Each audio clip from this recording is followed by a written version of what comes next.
Hey, welcome to Accelerated Computer Science Fundamentals. I'm Professor Wade Fagan-Olmschneider, and I have a passion for all things data and data structures. Throughout this course, we're going to discover all of the fundamental ideas in computer science, starting with algorithms, as well as data structures, some analysis of the runtime behavior of programs, as well as object-oriented programming.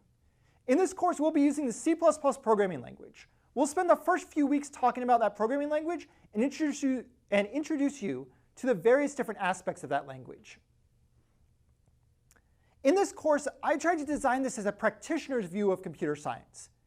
In this way, you're going to see computer science through a lot of examples. We have over 100 examples that we're going to go through with you in this course, and I encourage you to follow along. Each example is available to download on GitHub, and all of them are compilable C++ code.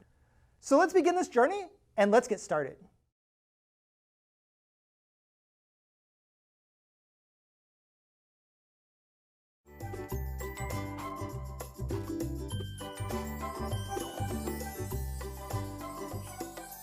Our focus this week is going to be all about getting you ready to program in C++. You'll be setting up a C++ compiler on your computer, and I'll be working with you to understand the feature of the C++ language. At the end of this week, we're going to go through an assignment where you're going to program your very first C++ class. I look forward to seeing the work that you're going to do, and I'll see you in the next video.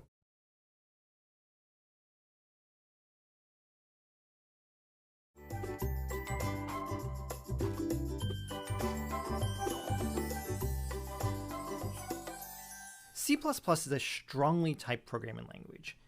What this means is that every variable has a type, a name, a value, and a location in memory. For example, if we look at the variable declaration below, we can denote that the type is an integer, the name is the name value, and its value is the number 42.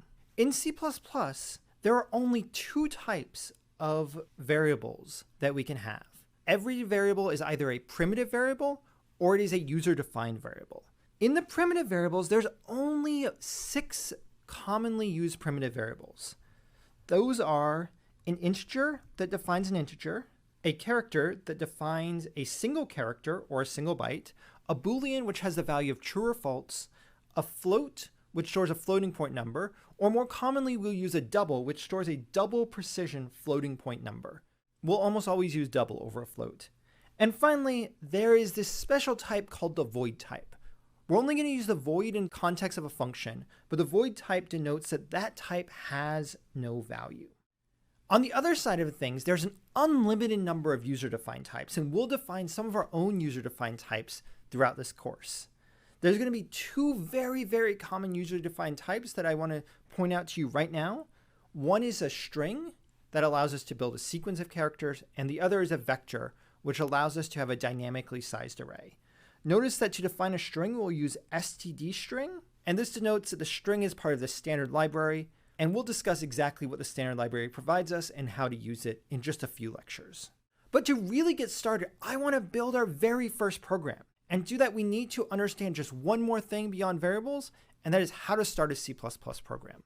And a C++ program must always start from a fixed starting point. And by the C++ standard, that fixed starting point is the function main. And the function main takes a return value of an integer. By convention, this integer is going to be 0 if the program was successful and non-zero if the program failed. For the first half of this course, we're going to mostly look at example programs, so we expect the very last line of code we see to be return 0, to return a 0 from this program. A lot of this is maybe very, very new to you, and we're just going to dive in and we're going to see lots and lots of real-world programs that you can compile and you can download and you can run yourself so that you can play around with it. So if there's something that confuses you, I urge you to dive in a little bit more. Let's look at this first program, and we're going to look at hundreds of these throughout this course. The very first program is main.cpp in the cpp intro directory. And the very first thing we see is on line 10, we see integer main. This denotes that this must be the starting point of our program. Because we know main is the starting point, we know that everything after main is going to be ran sequentially. So the very first line is int I equals 4 on line 11. And this is going to define our first variable I, and it's going to have the value 4. On line 12, we take the value in I and add 2 to it, and I now becomes 6. On line 14, we define another variable, a character. C takes on the value A. And finally, on line 16, we see a new syntax, standard cout. This standard cout just simply stands for console out, and we want to output these things to the console. The double alligator brackets indicate that we're going to concatenate it. So to the console, we're going to concatenate the variable I, which has the value 6, a space, and the variable C, which has the value A. And then we are going to put a new line. We expect the output of this program to be 6 space A. Let's go over to the console and run this program and see what happens.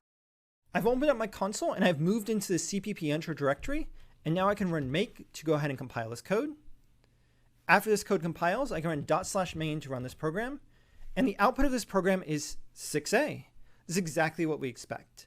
What we did was we used 2 primitive type variables, an integer and a character, to store data in memory and then output them to our console.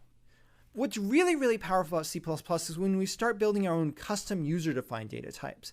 And we're going to start building our very first class in the very next lecture. I'll see you there.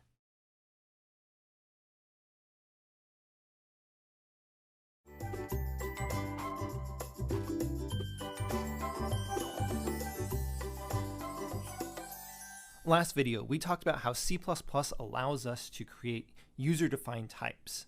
To do this, we use a C++ concept called a class that allows us to associate data and related functionality into a single object. The sample object we're going to use, our first user-defined class, is going to be a cube. Let's see how this works. The big idea of a user-defined type in C++ is the idea of encapsulation. And I think of this as a pill. Something you might take, and inside this pill, you have both data and you have functionality. And we're going to separate the data from the functionality and talk about them individually. Thinking about our sample cube, the data associated with the cube might be something like the length of one side of the cube. And then functionality we might talk about at the cube is going to be getting the volume of the entire cube, which would just be the cube of the length. So in the data side of the pill, I'm going to go ahead and add the variable length. And I'm going to follow Google style guide. When we have private member variables of a class, I'm going to add an underscore after that variable name just to let us know it's a private member variable, and we'll talk about that more in detail shortly. Functionality, we're going to have a function called getVolume. And here we've encapsulated both the private member data as well as the getVolume function inside of our capsule. And this is the idea of encapsulation. Our class is going to include both that data and the functionality. I mentioned private member data as opposed to just member data, and the one thing that we missed in the pill earlier is that the pill is both divided into functionality and data as well as into protection layers, both private data and public data, private functionality and public functionality. These layers of protection determine who can access what elements of our class. When we have data that's public, that data can be accessed by anyone. Anyone who uses our class, which we're often going to call client code, is any code that imports our class and makes use of our cube or whatever custom data type we have. If a member function or member data variable of our class is public, anyone can access this. The other side of protection is if we declare any of our variables or any of our methods private, that data or that functionality can only be accessed by the class itself. The second idea of encapsulation is when we actually write the source code to implement all of this. We're going to write the source code in 2 separate places. There's going to be a header file which defines the interface to the class, and an implementation file that defines the actual code to run our class. So let's start in taking a look at the header file first. Again, the header file is simply an interface to the class, and it includes the declaration of all of the member variables and the declaration of all of the member functions. But it does not include the implementation of those functions. So what we expect in a header file is going to be something akin to an API, where we're going to define exactly what programmers can call in our class and exactly what our class stores, but not how those things work.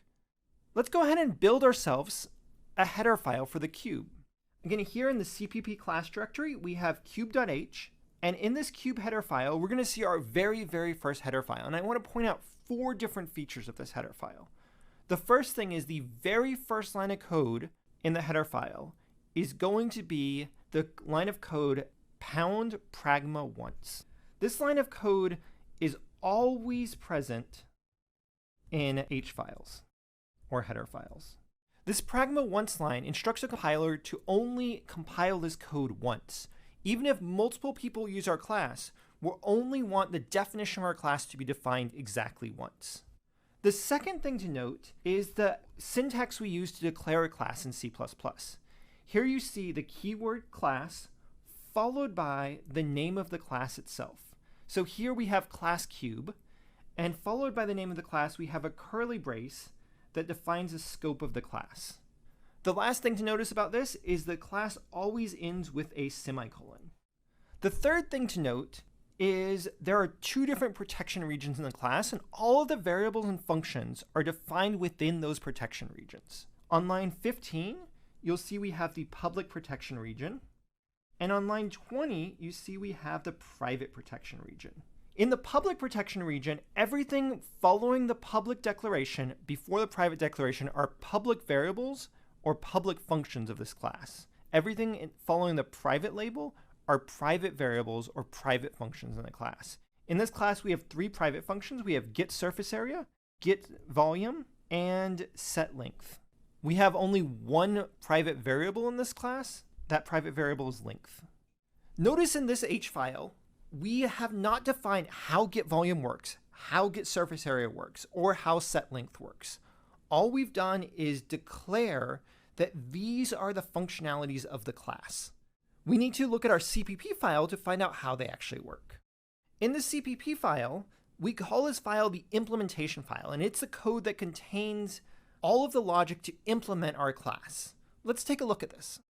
In the class CPP file, we've got, again, 3 different areas that we want to look at. The first is we have a pound include that includes a reference to our header file, and then we have the implementation of our 3 functions that were defined in our .h file.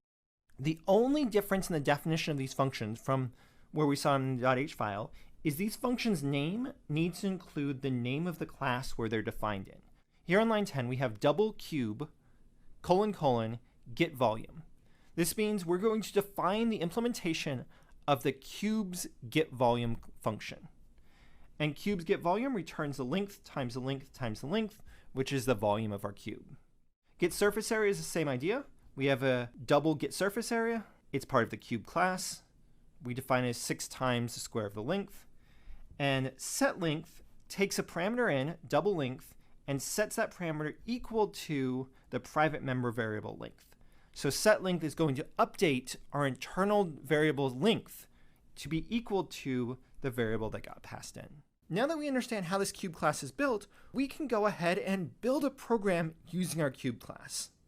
To do that, we're going to need a main function, the starting point of all C++ programs, and we're going to need to include the cube.h header file so the C++ compiler can know what a cube object is. You'll see we've included the header file on line 10.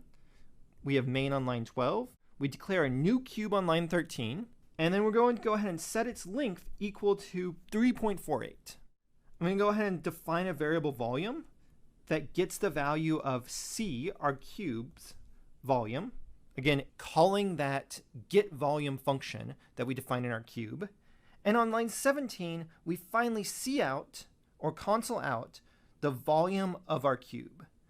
So we expect this program to create a cube in memory on line 13, set the length of one side of his cube to 3.48, and then we expect volume, another variable, to be equal to 3.48 times 3.48 times 3.48, which is approximately equal to 42. So the output then is the word volume followed by the number 42. So this is exactly what we expect. Let's go and compile this code and see whether or not we get the results that we expect to get from reading over the code. The code for this video is in the directory cpp class, and then I'm going to run make to compile this code. Once this code compiles, I run /main to run it. And we see that the volume is 42.1442. This is exactly what we expected from the code we looked at on the slides. Awesome. You just saw your very first CPP class, and you were able to make a custom object inside the C++ language. We're going to keep using this cube and learning more about how this cube works inside C++ in the next video. I'll see you there.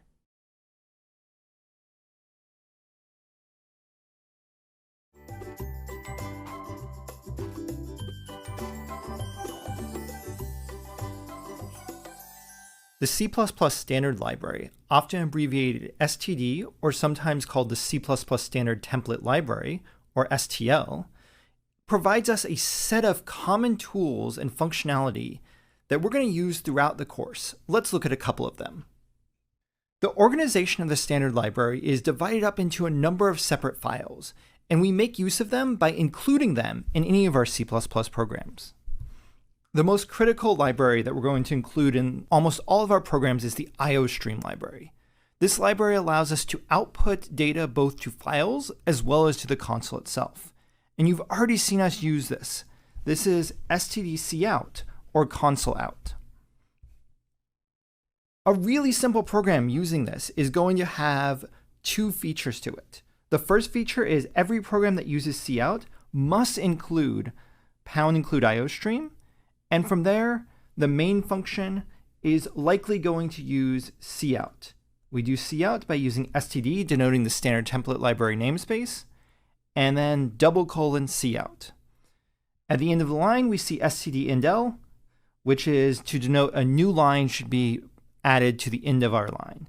What we expect from this program is hello world to be outputted to the screen when we run the program cout.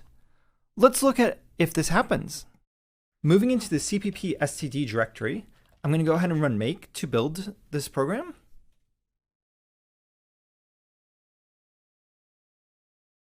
Once we build this program, I'm going to go ahead and run cout. And as you expect, it says hello world. So we see that by using cout inside of a main and including IOStream, we now know how to print anything we want to the console. Let's keep going. Every piece of functionality inside the standard namespace will be prefaced by the std abbreviation. The use of namespace allows us to avoid conflicts with other commonly used names. For example, we talked about a cube class that we're going to be using throughout a number of these lectures, and we're going to want to put that cube class in our own namespace. And that way, other cubes, such as a cube that might be included in the standard template library, won't get confused with our cube. We'll see that in a second. One thing that you may hate doing is typing std::, again and again and again. If you want to just type cout, we have the ability to say using stdcout. By adding this line of code to our file, we can convert typing stdcout into just typing cout. We can look at this in source code to see how this actually works. Here we see that we're doing the exact same thing as our old program, where we have include IOStream here, and we have a main function that outputs hello world to the console. The big difference between cout and cout2 is notice that here on line 14, we're just writing cout, and here at the end of the line, we're writing indel. We can do that only because we've included lines 10 and 11. Lines 10 and 11 indicate that whenever you see cout, we actually mean standard cout, and whenever you see indel, we actually mean standard NL. We'll go ahead and use these using statements off and on. It's often common to see them used with cout because cout is so commonly used. When we use less widely used data structures, you're going to see us preface std::, more and more often. In general, you want to minimize the use of the using keyword because the using keyword is going to make it less clear exactly what you're running. When you say std::cout, everyone knows that's the standard cout. And as you write this code, everyone's going to be familiar with exactly what you're trying to do. Just like before, let's go ahead and run this program and make sure it works. Returning to the console, we see that we've already compiled the code using make, and now we can run /cout2. And cout2, just like the original cout, prints out hello world, everything works fine, and now you know about the using syntax. We're not quite done yet. Let's go ahead and revisit our cube. We can choose any namespace we want for our cube. There's no restriction on the namespace besides the usual restrictions variable names, which it can't begin with a number, and other details that are common across most programming languages. Looking at this program, you're going to notice a few things. First, we have a UIUC cube. Notice that instead of saying cube C, we have UIUC : cube. Here we have c.getLength, which is going to set the length of the cube to 2.4. And then in line 14, we print out the volume of the cube. So c.getVolume is going to print out 2.4 to the third power.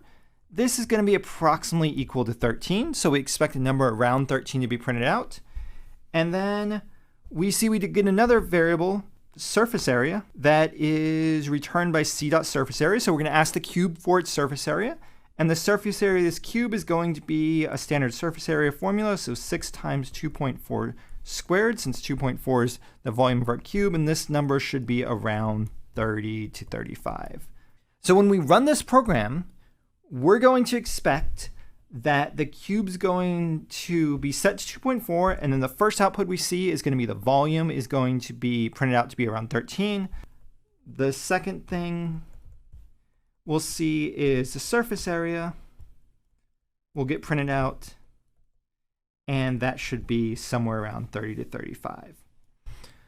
Let's go ahead and run this program, main.cpp, and see what happens. Again, going back to our console, we see that everything is already built running the make process, so we can go ahead and run ./main. And in ./main, we see the volume is indeed 13.8, and the surface area is 34. This is exactly what we expect for a cube that has a length of 2.4. So we see that we've been able to place the cube into the UIUC namespace. Let's look at how we did that and then wrap this up. As I mentioned, a cube is a rather generic thing. You can imagine there may be multiple different cubes in all of the C++ libraries out there. So because of these hundreds of different cubes that exist, we want to specify that our cube is different than any other cube we might have. So instead of just calling our class cube, we want to be able to reuse this cube and put in a namespace that's separate from any other namespace. As I mentioned, we put the cube into our UIUC namespace. This UIUC namespace is added to the cube class in the H file by simply surrounding everything by the word namespace UIUC and curly braces. So you see this on line 10 and then closed on line 20. So between line 10 and 20, we have encapsulated the cube into the UIUC namespace. That's all we need to do. We need to do a similar thing on the CPP side of thing. Notice line 10 is namespace UIUC with a curly brace. And then here on line 22, after we've finished writing all of the code, we've ended the curly brace. So to put something in a namespace, all we have to do is say namespace UIUC, add curly braces, and we're going to do that inside of both the H and the CPP file. That's it. So you now know how to use namespaces as well as an introduction to the standard template library. We'll start using many different data structures of the standard template library coming up next. First, we want to talk about memory layout and how all of these variables you've been creating are actually stored in memory. I'll see you then.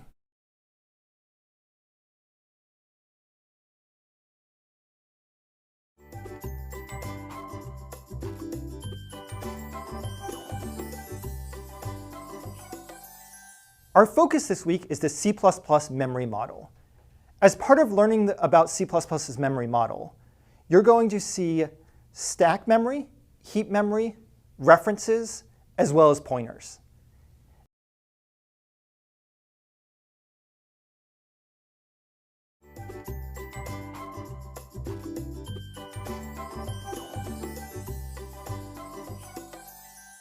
In C++, programmers like us have control over the memory and the lifecycle of every single variable we create. By default, every variable we've created so far has been stored in something called stack memory. Let's explore what that means. Every variable in C++ always has 4 things. Every variable always has a name, a type, a value, and a location in memory, or what we might refer to as its memory address.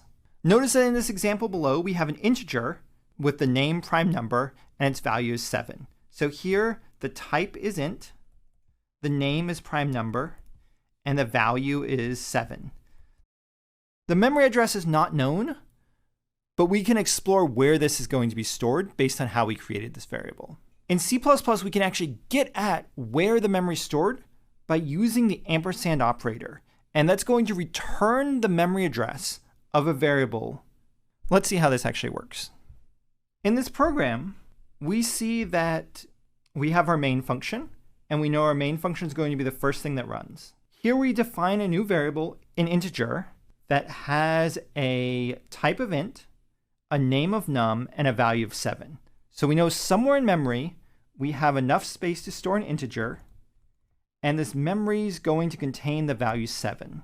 The first thing we're going to print out to the console is the word value, and then print out the value of the number, and that's 7. The next thing we're going to print out is the address. And the address of the variable is going to be printed out by using ampersand number. So we're asking the C++ language to give us the address where that memory is being stored. Because we're going to learn that this is a stack memory address, we're going to expect this address to be a somewhat large number. So this number might be FFFF27242. Notice that this number has a whole bunch of digits to it. It's written in hexadecimal, and it's going to tell us exactly the address of the variable stored in memory. The address is going to differ depending on what system you're on. So when I run this program, I'm going to see a large number, but the exact large number is going to be different than the large number that you're going to see when you run this code. Let's go ahead and run this program and make sure that we see that this variable does have a value of 7 and see that the address that we find is indeed a large value. So let's head over to the console. Navigating into the CPP memory folder, I'm going to run make to go ahead and compile the code. And the program that we just looked at was the address of program. When we run the address of program, we see that the first thing we print out is value 7, exactly what we expect. And then the address is a very large number. Here on this system, it's 7FFFF-C59CA388. So given the length of this number, that's 12 or 13 hexadecimal digits long, we know that this is a very high memory address, which is exactly what we expect of stack memory. Let's look at why this is a high memory address and understand exactly how the memory works in our computer. As mentioned, stack memory is the default memory for all variables in C++ to be placed. So if we haven't done anything special, we know our variable is going to be in stack memory. Stack memory is specifically associated with the current function, and the life cycle of this memory is the life cycle of the function. So if you declare an integer inside of the function, that integer exists as long as that function is still running. When the function finally ends or the function finally returns, then the stack memory for that function is going to be released back to the system. So the life cycle of any variable created inside of a function is exactly as long as the function is being ran. One important property to remember about stack memory is that stack memory always starts from high addresses and then grows down towards the low addresses. So we're going to start at the highest spot in our computer's memory and start adding variables up at the high memory, growing down towards 0. So as we saw in the previous example, we start with a huge address, and we're going to keep moving down and down and down the memory addresses, which may seem a little bit backwards, but system designers chose to start stack memory at high addresses and grow down towards 0. Let's see this example happen when we have two different functions. So the very first function we have is the same main we had in our previous program. We declare an integer named num, and its value is 7. If we go ahead and draw the memory layout diagram, we know the first thing created in our memory is going to be the variable num that has the value of 7. And this is going to have a very, very high address because it's in stack memory. After we've added num to the stack, while main is still running, we're going to jump into the function foo. And the function foo is also going to live in stack memory. And here in this foo function, we're going to grow down towards 0. So the next address we see is going to be the address of x. So somewhere after the address of number is going to be the address of x, which has the value of 42.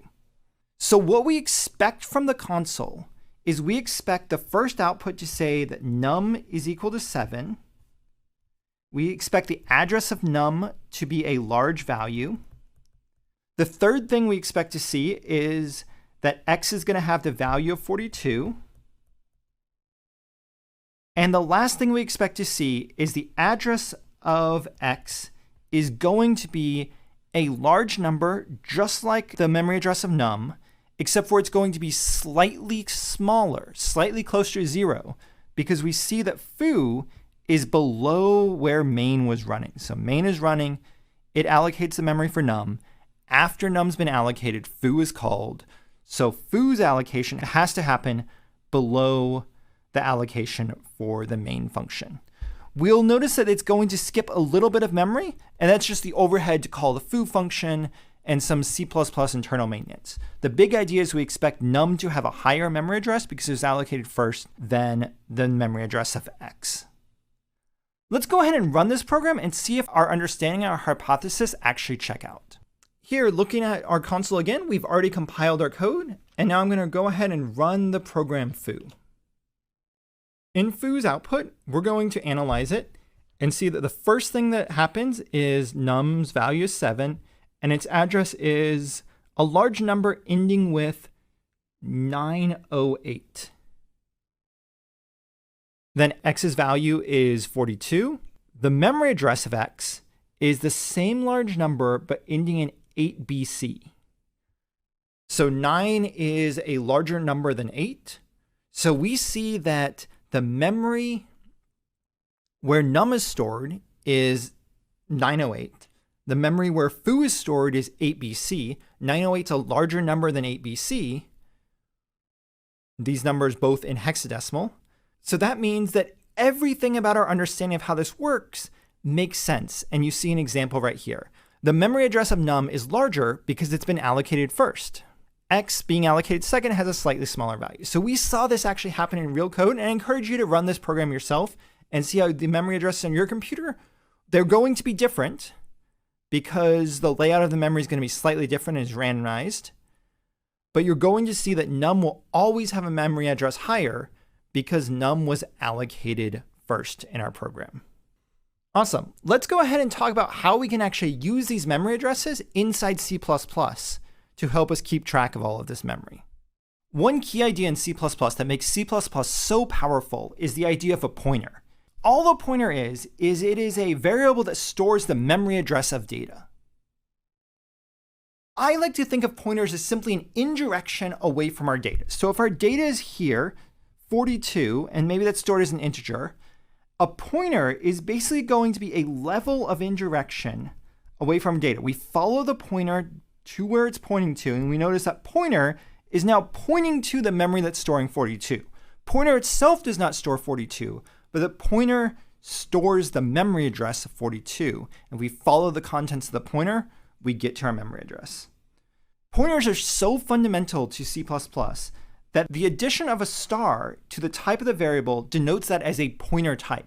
Notice here we have an int star as the type. So the type of the variable is int star, the name is p, and the value of what's stored in the integer pointer is going to be the address of the variable number.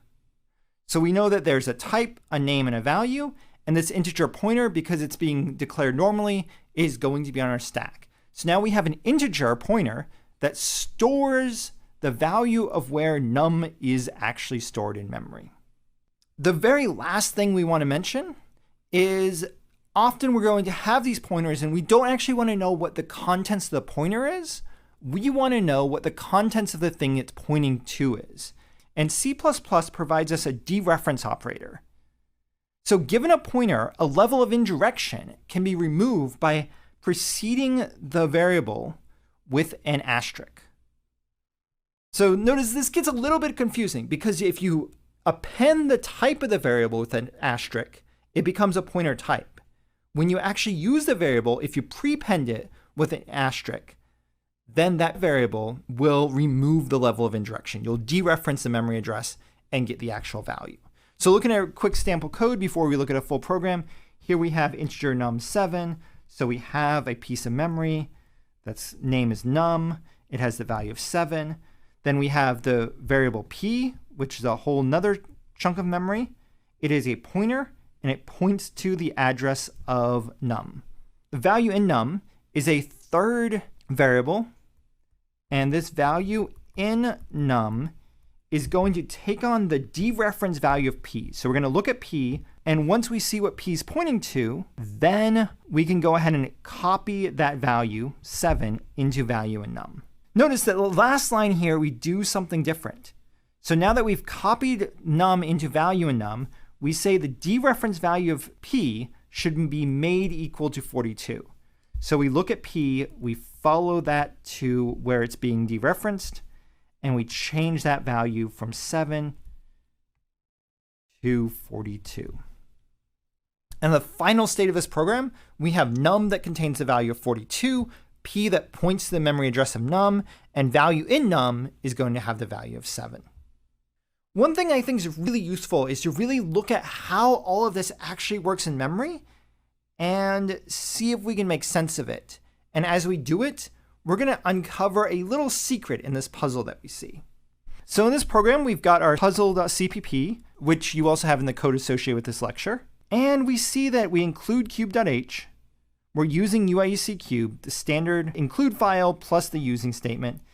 And now we're going to go ahead and look at the main program and start running this program as though we're a computer.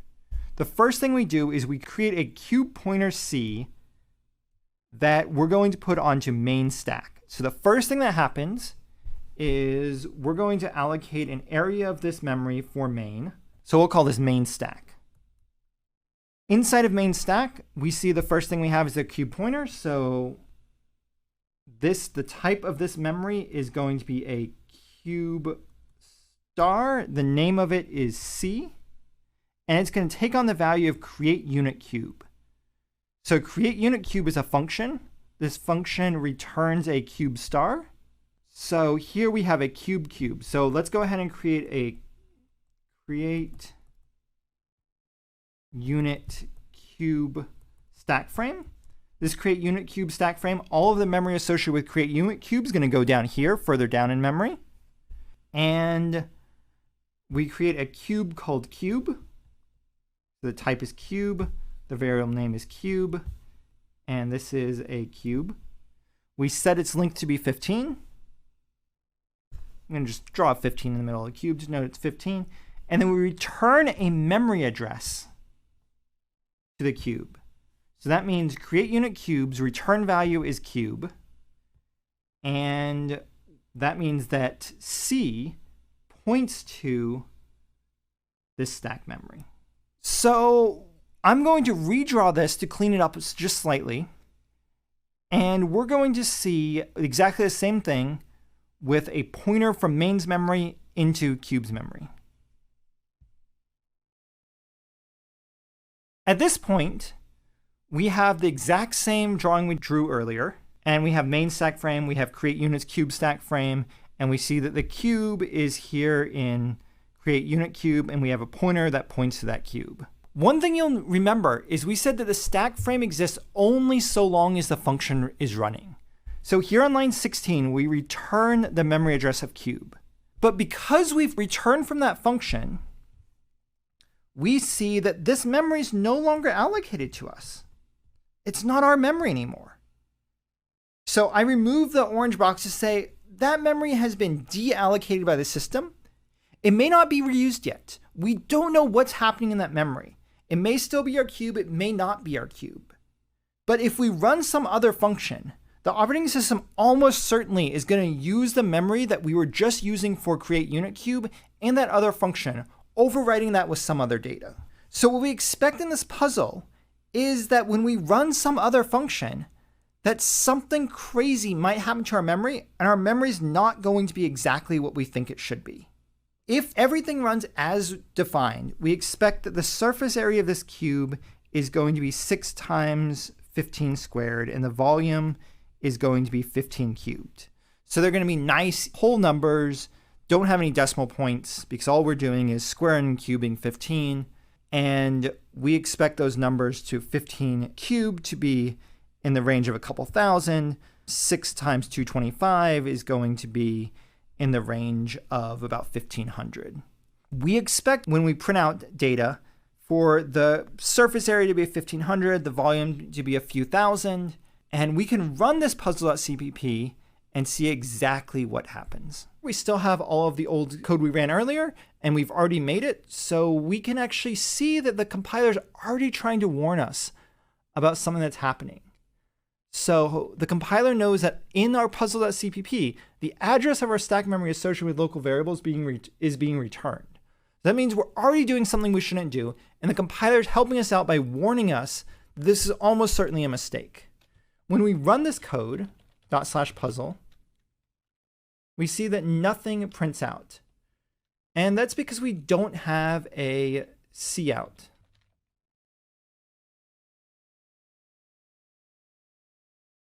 So I can go ahead and open up the source code for this, and I'm going to add a little bit of cout to this code. So here on line 10, I'm going to include IOStream, and then I'm going to go ahead and cout the surface area, which is the value A. And I'm going to cout the volume, which is the variable V. So here in the source code, all I've added is 2 cout statements on line 24 and 26 in the provided code, which outputs the value of the surface area and outputs the value of the volume. I'm going to go ahead and save this and close the editor, remake it, and then run this code, /puzzle. Here we see the surface area and the volume are 0. That's absolutely not what we expected, but was a result of that memory being reused by the system for another purpose that just happened to fill up that memory with zeros. So even though the cube should have had a volume of several thousand, the cube actually has a volume of 0 because that memory was overwritten, because we returned a value from a function after the function runs. So the big takeaway from this puzzle is to understand how memory is actually allocated and how memory works, and to never return a reference to a local variable. So you'll rarely experience this, but once you start working with pointers, especially once we get into this week 5 and 6 of this course, you're going to see that this kind of stuff's going to come up, and you're going to always be mindful of exactly what you're doing with memory. Before we wrap this up, let's look at one final piece of code to kind of cement everything together. So here in our final program today, we have a program that sort of does a little bit of everything so that we have a complete understanding of how we expect the system to work. Going with our standard example before, we have a memory allocated called num, and it has the value of 7. And then we expect the first thing to get printed out is num has 7. The address is going to be a very, very large number. The number is going to be slightly different on each system it runs on, but it will always be large. The second variable we allocate is going to be p. P is a pointer that we set to be the address of num. So p, which has the address of num, the contents of p should be this exact number right here, because the value p contains is the memory address of num. So the contents of p will be the exact value of the memory address of num. The memory address of p is going to be right below the memory address of num. So remember, the values start high and grow down. So p's memory address should be slightly smaller than num's memory address. And finally, we want to dereference p. The dereference of p says we're going to follow p's pointer and see what it points to. P's pointer points to 7. So we expect 7 to be the output here. We expect this to be a large number, slightly smaller. So 2300 maybe. So we expect the output to be 7, large number, large number, large number, slightly smaller, then 7 again. The last thing we do is we change the dereference value of p to be equal to 42. So we change num to value to be 42. With num's value of 42, we go ahead and say p is changed to 42, and we print out what num is. So even though we never change num, we change the dereference value of p to be 42. So num's value here is going to be 42 because that's what's stored in memory. So the output we expect to see is we expect to see the number 7, which is the original value of num, a high memory address again, a high memory address that's slightly closer to 0, the dereference value of p, which is 7, the fact that the dereference value changed to 42, and then we expect to see 42 printed out. Let's run this program and see exactly what happens. So here in our final program, we run /main. And /main, we see that the output is 7.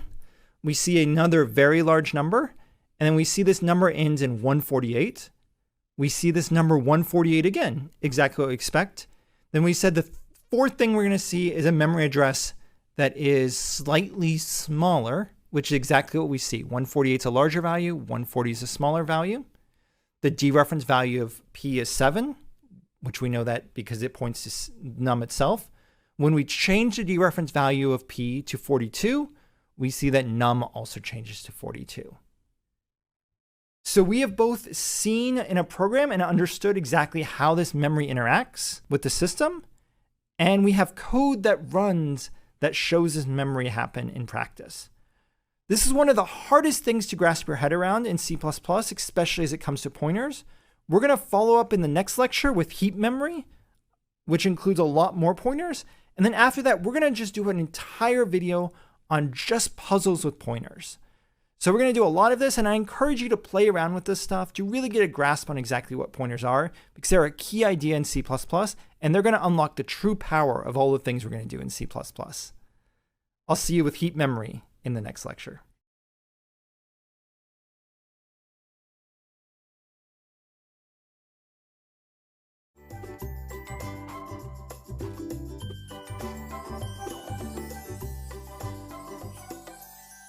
Heap memory allows us to create memory that's completely independent of the lifecycle of the function, unlike stack memory. Let's see how this works out.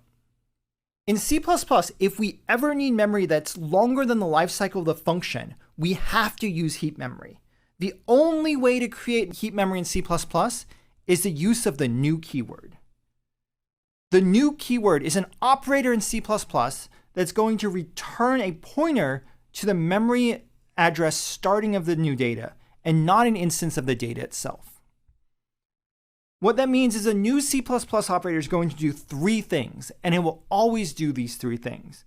The first thing is it's going to allocate memory on the heap for a data structure, whatever the data structure is that we're allocating.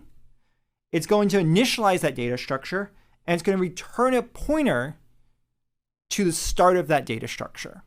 We use the term data structure here because we're going to build more and more complicated things beyond just a cube as this class progresses. But for right now, we can think of this as just a simple integer, as a double, as our cube, or anything else. And the only time this memory is ever reclaimed is when we use the delete keyword.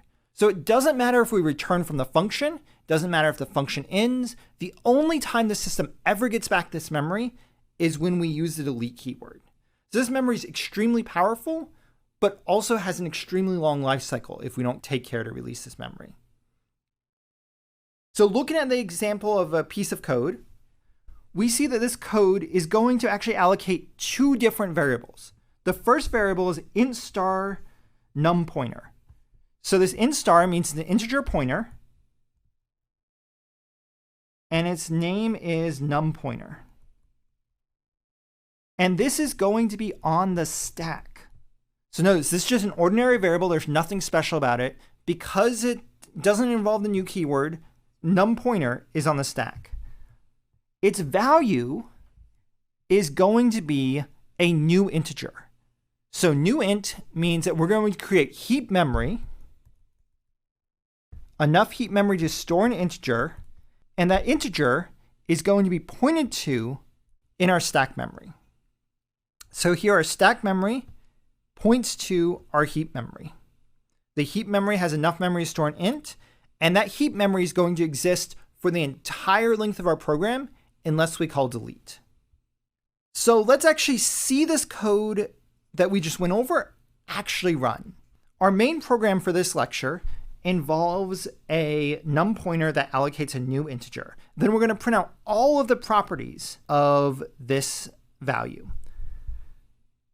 So the first thing we see is num pointer on the stack is going to be a pointer that points to heap memory, and that heap memory is going to be enough to store an integer. If we see out the contents of the dereferenced num pointer, we're going to look at num pointer and follow the pointer and see what is on the heap. Right now, we haven't put any memory into the heap, so we have no idea what's in this memory. It's going to be whatever's laying around from the operating system. So it's going to print out just a mysterious value here on line 13. So the first number it prints out when we run this program is going to be any random integer. We have no idea. The second number is going to be the contents of num pointer itself. Num pointer is an integer pointer, so the contents is going to be the address of heap memory. Stack memory always starts at a high address and grow down. Heap memory starts at low addresses and grows up. So the value in num pointer is going to be a somewhat low number. So this might just be the memory address 12345. This number is going to be significantly smaller than a stack memory address. The address of num pointer is going to be a very large address, since this is an address that's on the stack. We then set the dereferenced num pointer to be 42, which means over here in the heap memory is no longer mysterious and unknown, but the heap memory now has the value of 42. So after setting the value equal to 42, num pointer is going to have the value of 42. The memory address of that value doesn't change. It's going to be exactly the same as we see up here. And the address of num pointer is also not going to change. It's going to be the exact address we saw earlier. The only thing that changes when we set the dereference value of num pointer to be 42 is the actual value stored in the dereference memory. So let's go ahead and run this program and see if our intuition and understanding of this code actually matches up with reality. So going into the CPP heap memory directory, we go ahead and run make since it's the first time we're running this code. So we can go ahead and compile this code, run /main. And here in the main, we can go through these lines and see what happens. So num pointer has a mysterious value at the beginning. It happened to be 0.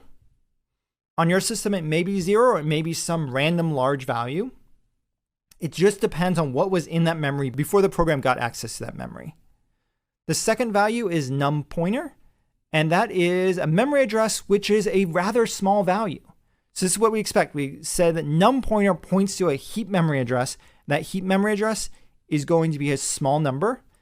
And then the memory address of num pointer itself is a stack memory address, and it's a large number. When we assign num pointer to 42, num pointer becomes 42, and these memory addresses stay the same. This is C87010, C87010. Awesome. And this ends in C1900. This also ends in C1900. So the address of both num pointer and the memory that num pointer is stored in is exactly the same. The contents of num pointer is the only thing that changes. So now you've just created your first set of heap memory. Let's go ahead and explore this with diagrams and understand how heap memory interacts so that we have a better understanding of how this all works. So here's a memory layout diagram of a system where we have the stack memory here on our left. And we know this is stack memory because of these extremely large values in memory. Again, the memory address on a certain system is going to be unique to that system, but we know that stack memory is always going to have large values. Heap memory, on the other hand, is always going to have small values, and heap memory is going to start at the small values and grow up, while stack memory starts at large values and grow down. So running the heap1 CPP program, we see the first thing we do is we allocate an int star p equal to a new int. So int star p is going to be allocated here on the stack, and this is going to be a type int pointer named p, and it's going to point to a value on the heap. So it's going to allocate enough room to make an integer. We don't actually have a name for this. We only have a pointer that points there. So this is the dereference value of p. Second thing is cube C. So we have another pointer, a cube star C, and that's over here on the stack. And that value points to a new cube over here on the heap.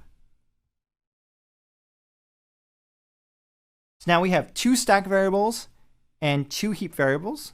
And on line 15, we say the dereference value of P is 42. So we can look at P, follow its arrow, and that value is now 42. And line 16, we say that the dereference value of C, which is a cube, is going to have its length set equal to 4. And then the very last thing we see is we finally see the use of the delete operator. So here the first thing we do is we delete C. So when we delete C, we look at the variable C, we see what memory it's pointing to, and we go ahead and delete this memory, giving it back to the system. And then we delete P. And we delete the memory here as stored in the integer, and we give it back to the system. So notice that there's something still left here. We have the stack memory, and the stack memory will get deleted when main returns. But we also have these pointers that point to memory that doesn't actually contain any data for us anymore. So this is a big problem. And there's a solution to this in C++ called a null pointer. So the keyword null pointer, NULL-PTR, which if you come from a C background in C, this was just capital NULL. C++ will use null pointer, and that points to the memory address 0. So null pointer is defined to be pointing to nowhere. It's never going to be used by the system, and it will always generate a very specific kind of error called a segmentation fault if we ever access the null pointers. And you can never delete 0. So it's an address that can't be deleted. It's an address that points to nowhere, and it's an address that's going to generate an error every time we use it. So it's a way to provide some safety so that we don't have the dangling pointers. What that means is if we go look at this slide, what we really want to do is say that C is equal to the null pointer. C is equal to the null pointer as soon as we finish deleting C. So C gets deleted, and then C points to nowhere. Next thing is P gets deleted, and then P should be equal to the null pointer. So P also points to nowhere. The other last bit to note is we've been using this crazy syntax of doing *C with parentheses around it. This allows us to do the correct order of operations, but this gets really, really clumsy, and you're never going to see this in real code. Instead, C++ has a final operator, which we call the arrow operator, that allows us to access the contents of a class when that class is being pointed to. So when the object is stored via pointer, we can access the member functions using the arrow operator. We can say for our cube, for example, C, arrow, whatever we want. This is identical to this kind of crazy syntax of saying we're going to dereference the value of C and then use the dot operator to get at get volume. Instead, we have the C with an arrow operator, which allows us to dereference C directly and get right to the member functions. So let's look at one more piece of code. Here's heap 2. In heap 2, we have cube C1, which is a new cube. So here on the stack, we allocate cube pointer C1. This points to a cube here on the heap. And then cube C2 is allocated here on the stack. And then we point this to the exact same value C1 points to. So notice we have 2 pointers that point to the exact same cube because C1 points to a new cube and C2 points to C1. And now we say C2's cube. We're going to do the arrow operator, which allows us to follow this arrow. It's the dereference operator, but for classes. And we're going to set the cube's length to be 10. And then we're going to go ahead and delete C2. So if we delete C2, we follow its arrow, and we go ahead and delete this data and clear it out. Then we delete C1. If we try and delete C1, our data's not there. We've just deleted something that we shouldn't delete. So because the data is not there, you're going to expect the compiler to give us an error because it's going to try and double free memory that doesn't exist. So we are not going to run these programs right now, though you have the source code. Instead, in the very next lecture, we're going to go over 4 different puzzles, and we're going to puzzle over exactly how heap memory works and run lots of examples in that one. So get ready for some awesome coding, and I'll see you in next lecture.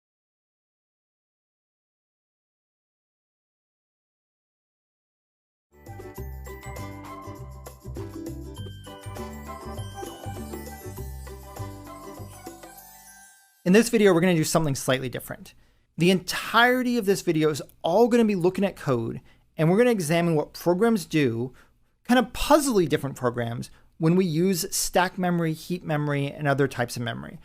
So the reason we do this is to really get an understanding of how pointers work and really challenge ourselves in making sure that we have a deep understanding of how the code interacts with memory, so that when we see examples like this that happen, or have an interview question like this when it happens, or a quiz question, we'll have no problem. So our very first puzzle creates 6 variables right off the top. So here we have 6 variables, int I, j, k, and pqr, where pq and r are pointers. Notice the new keyword is not used at all. So because the new keyword is never found, we know that all of this memory has to be stack memory. So I'm going to go ahead and draw the boxes for I, j, and k, as well as p, q, and r, and stick their initial values in it so that we can keep track of it. So I has the value of 2, j has the value of 4, k has the value of 8. P is a pointer and points to I. Q is a pointer and points to J, and R is a pointer that points to K. And now on line 17, we say K is equal to I. So K is going to take on the value that's in I. So K is going to become 2. Now we're going to print out IJK, dereference P, dereference Q, and dereference R. So I contains a value of 2, 4, K contains value 2. Dereference P contains 2. Dereference Q contains 4. Dereference R contains 2. So we expect the first output to be 242, 242. Next we see P is equal to Q. So P takes on the value of Q.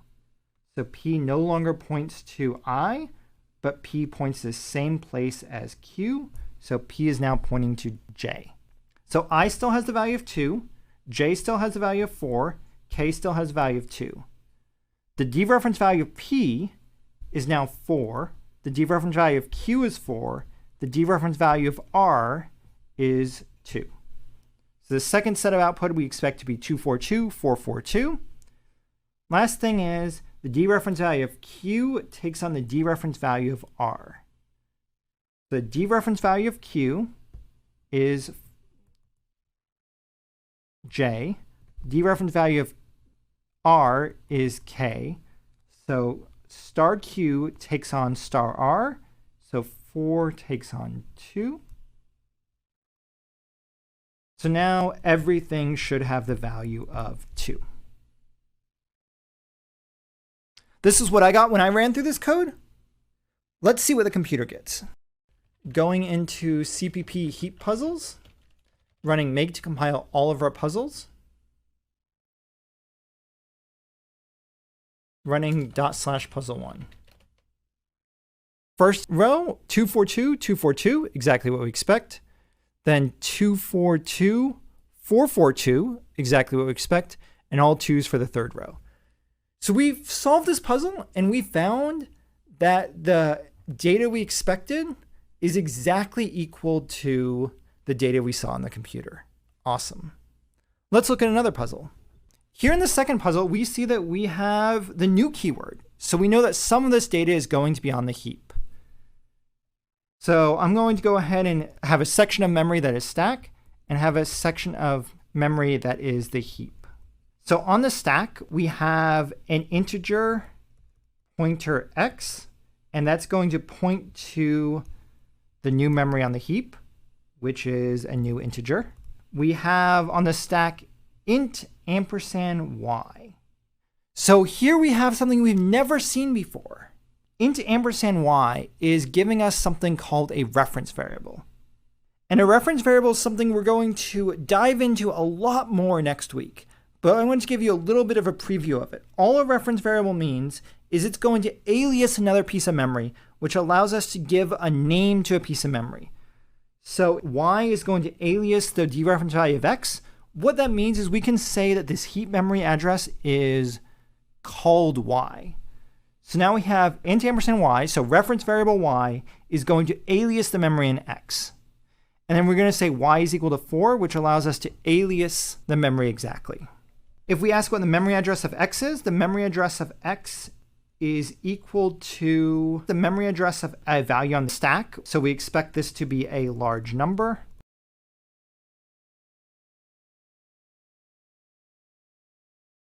The contents of x is going to be the pointer itself that points to the heap. So we expect the contents of x to be a fairly small number because its value is a pointer to heap memory. And the dereference contents of x we expect to be 4 because we set the dereference value of x, which is the variable y, equal to 4. Next thing we can ask is, what is the memory address of y? Well, the memory address of y is this memory in the heap, so we expect this to be the same small number we saw up here. The value contained in y is 4. And what is the dereference value of a non-pointer? We can't do that. In fact, if we uncomment this line of code, it's going to cause us compiler error. So we see the 5 lines that we expect to print out. It's going to be a large memory address, followed by a small memory address, followed by a number 4, followed by a small memory address again, followed by a number 4. So we want to verify that our program does the exact same thing. And then we're going to see that the 6th line is not going to print out, and we'll look at the source code. We'll uncomment it out and kind of see the error that you're going to get. So let's go ahead and look at this code on the console. Running /puzzle2, we see a large memory address, followed by a small memory address, followed by 4, followed by the same small memory address, followed by number 4 again, and you again see there's only 5 lines. So launching the Visual Studio Code IDE, I'm going to look at puzzle2.cpp. In puzzle2.cpp, I had commented out this line 24. I'm going to uncomment it, save it, and let's run make again and see what happens. And you'll see that we get an error that says the indirection requires a pointer operator. So we can't take an indirection of an integer itself. It's just int y. Because it's not a pointer, we can't dereference a non-pointer. So the only way this code works is had we commented out that last line of code. Awesome. Let's go ahead and look at a third puzzle. Here in this third puzzle, there's no new concepts, so it's something you should be able to work through yourself. I'd recommend working through this puzzle and then checking if your logic agrees with mine. I'm going to go ahead and get started.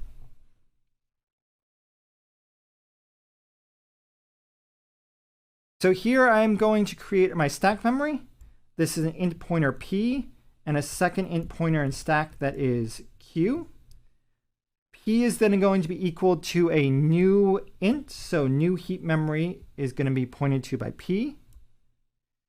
Q is going to also point to the same, Q is going to take on the value of p, so it's going to point to the exact same memory.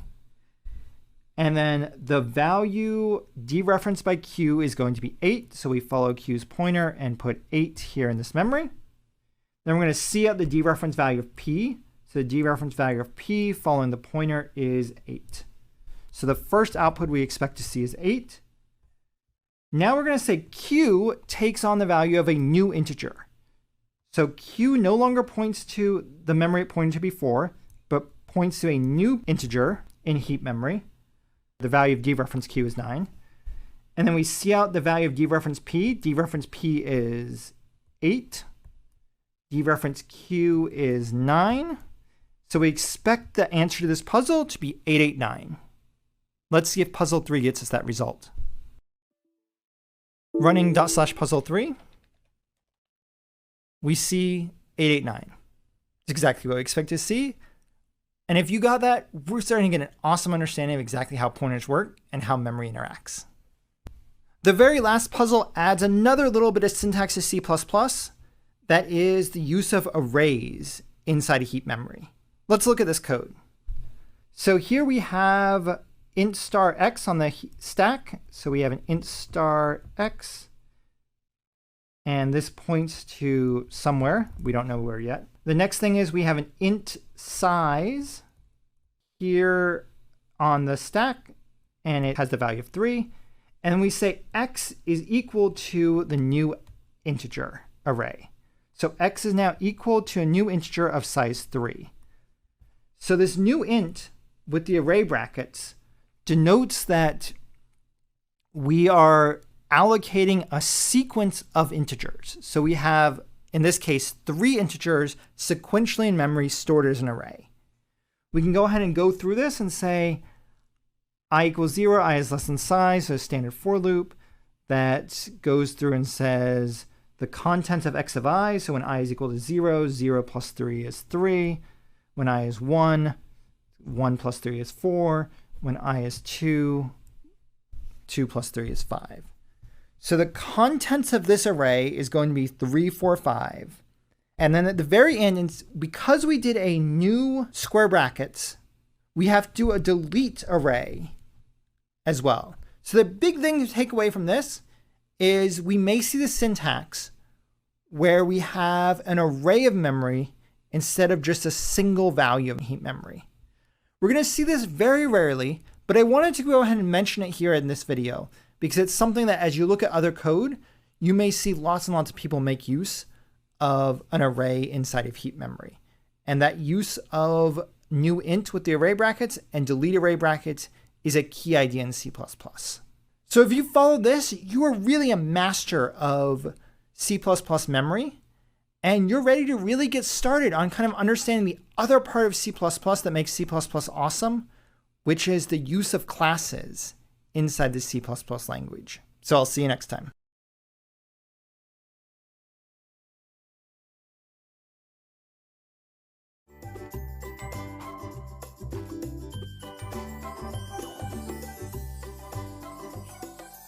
Our focus this week is going to be on C++'s approach to object-oriented programming. As part of this, we're going to spend nearly the entire week on the life cycle of a C++ object. Let's get started.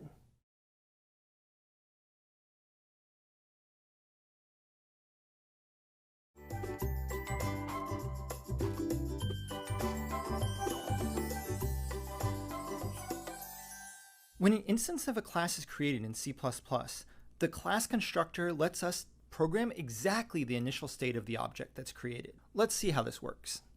In C++, an automatic default constructor is provided for us if we haven't defined any constructor whatsoever. Every class we've seen so far has a constructor. It has the automatic default constructor. All that this automatic default constructor does is it's going to initialize all of the member variables to their default values. Let's look at some code. Here's the cube class that we saw last week. This class has 3 member functions and a member variable length. There's nothing in this class that's a constructor. Because no constructor is present, we have an automatic default constructor. The automatic default constructor, as we mentioned, initializes all of the variables to their default values. What that means is length will take on its default value. So the default value for a primitive type is largely undefined, so we're not sure what the initial length is going to be. If the private member variable was a class, then the constructor is going to define what its default value is. Let's see how we might define a constructor if we wanted to just set up the default values instead of accepting the system default values. To explain what's going on, we want to explain exactly the terminology we're talking about. Earlier we talked about an automatic default constructor. Now we're going to talk about a custom default constructor. The term default constructor defines a constructor that takes in no arguments. A custom default constructor is overriding the automatic default constructor that C++ provides for us. So the simplest constructor we can make is this custom default constructor, and it's going to specify the state of the object when it's being constructed. Because it's a default constructor, it's specifying the default state of the object when no arguments are given. We define a custom default constructor by having 3 conditions being true. We have to have a member function that has the same name as the class itself. So in our cube class, the name of the function is going to be cube.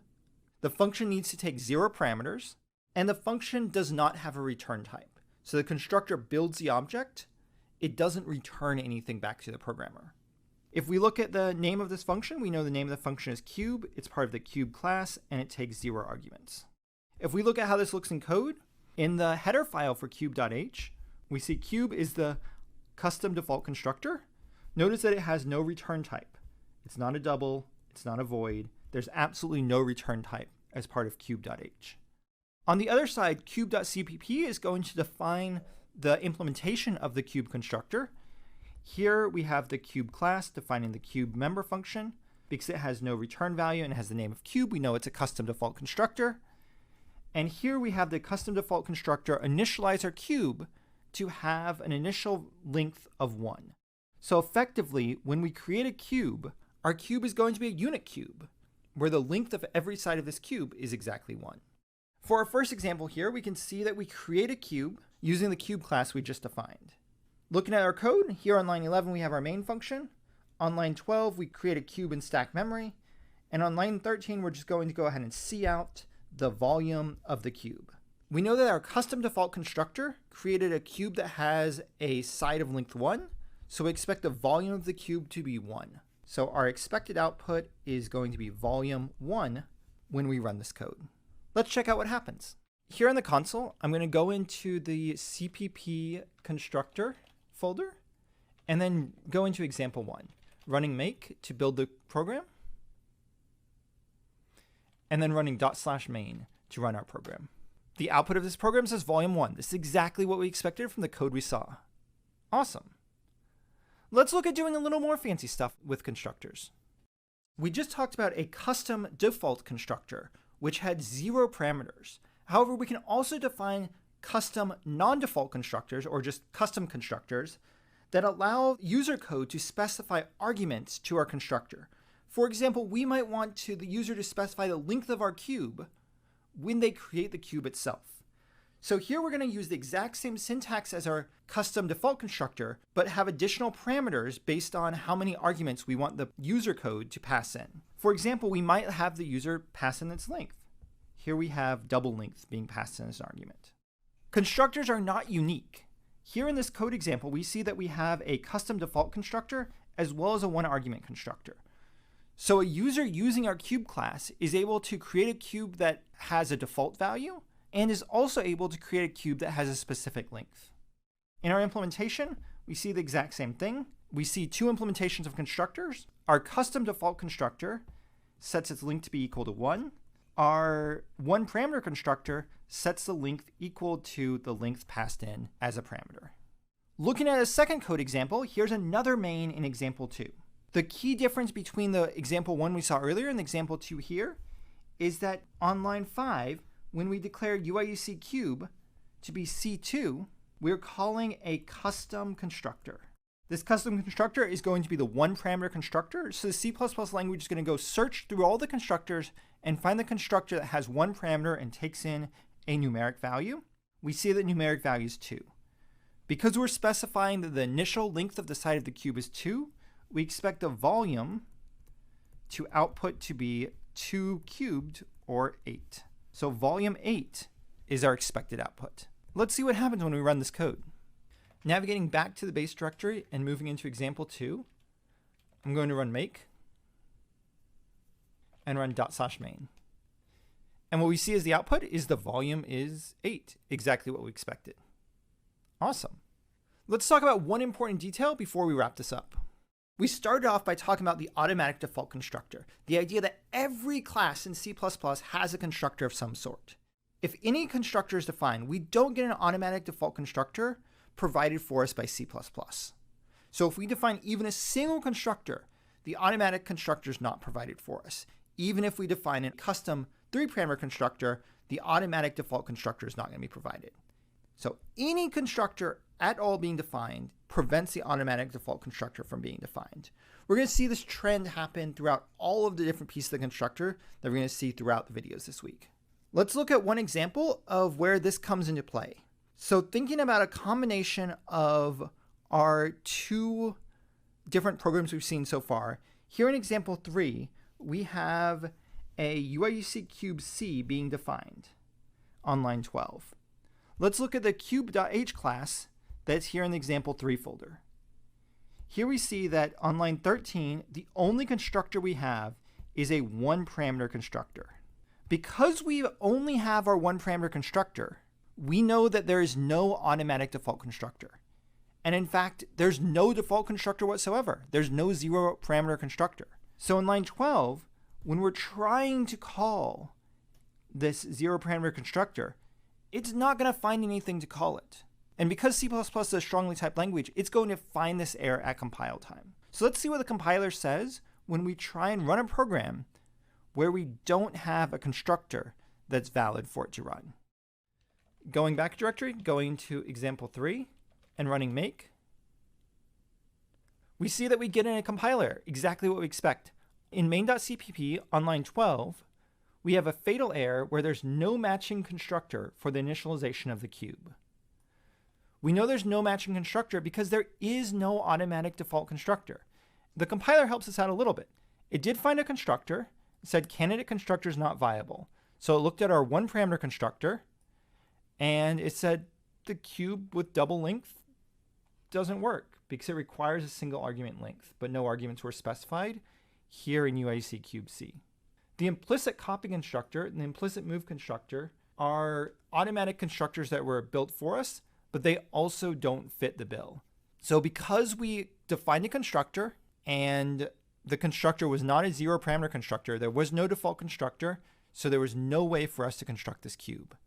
C++ gives us an error when we try and compile this, so you may see this error when you program. It's quite lengthy in length, but it tells us really useful information. So that's C++ constructors, and now you know how to set up the initial value of a class. In almost every class we build, we're going to define a constructor so that we can have control of exactly what the initial state of the class is. So we'll see a lot of these. In the next video, we're going to talk about another form of constructor that helps us copy an instance of the object to another instance. I'll see you then.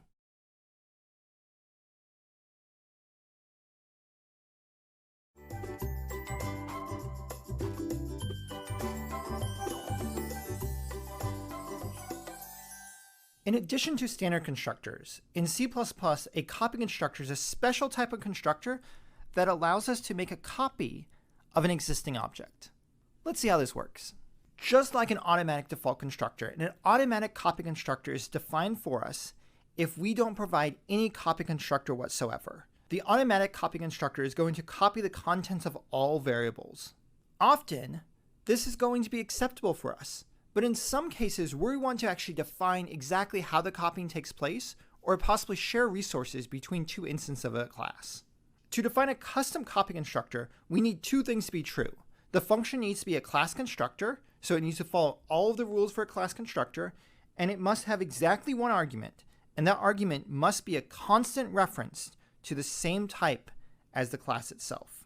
A constant reference means here we have a constant cube passed by reference object. Notice the definition, it's part of the cube class, has the name cube. It follows the properties of being a constructor. Looking at some code, we see that we've defined a default constructor up here. This is exactly what you saw last video. And we defined a custom copy constructor down below. This custom copy constructor takes in an object, and the goal is to copy the contents of the object into our current instance. So notice we have an object.length equal to our current length. Since that's the only variable, that's all this function needs to do. In this case, the automatic copy constructor would do exactly this. So there is no need for us to define an automatic copy constructor here, but you're going to find as we build data structures, we need to define custom copy constructors. A copy constructor is invocated automatically in almost every case. Times that it is invocated is when we pass an object as a parameter by value into another function, or if we return an object by value from a function. Initializing a new object from a previous version of an object will also invoke a copy constructor. Let's see examples of all three of these in code. So that we can actually understand what's going on, I've added a little bit of code to our cube.cpp class. In addition to providing the functionality of setting the default constructor having a cube of length 1 and having the copy constructor copy over the contents of the length, I've added a cout statement to say exactly what's been invoked. Whenever we call our default constructor, we'll print out default constructor invocated. Whenever we call our copy constructor, I'll print out copy constructor invocated. This way, when we run our program, we'll see exactly what code is running when we have a set of source code.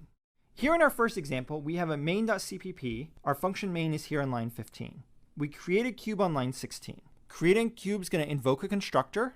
Here, this is going to be the default constructor.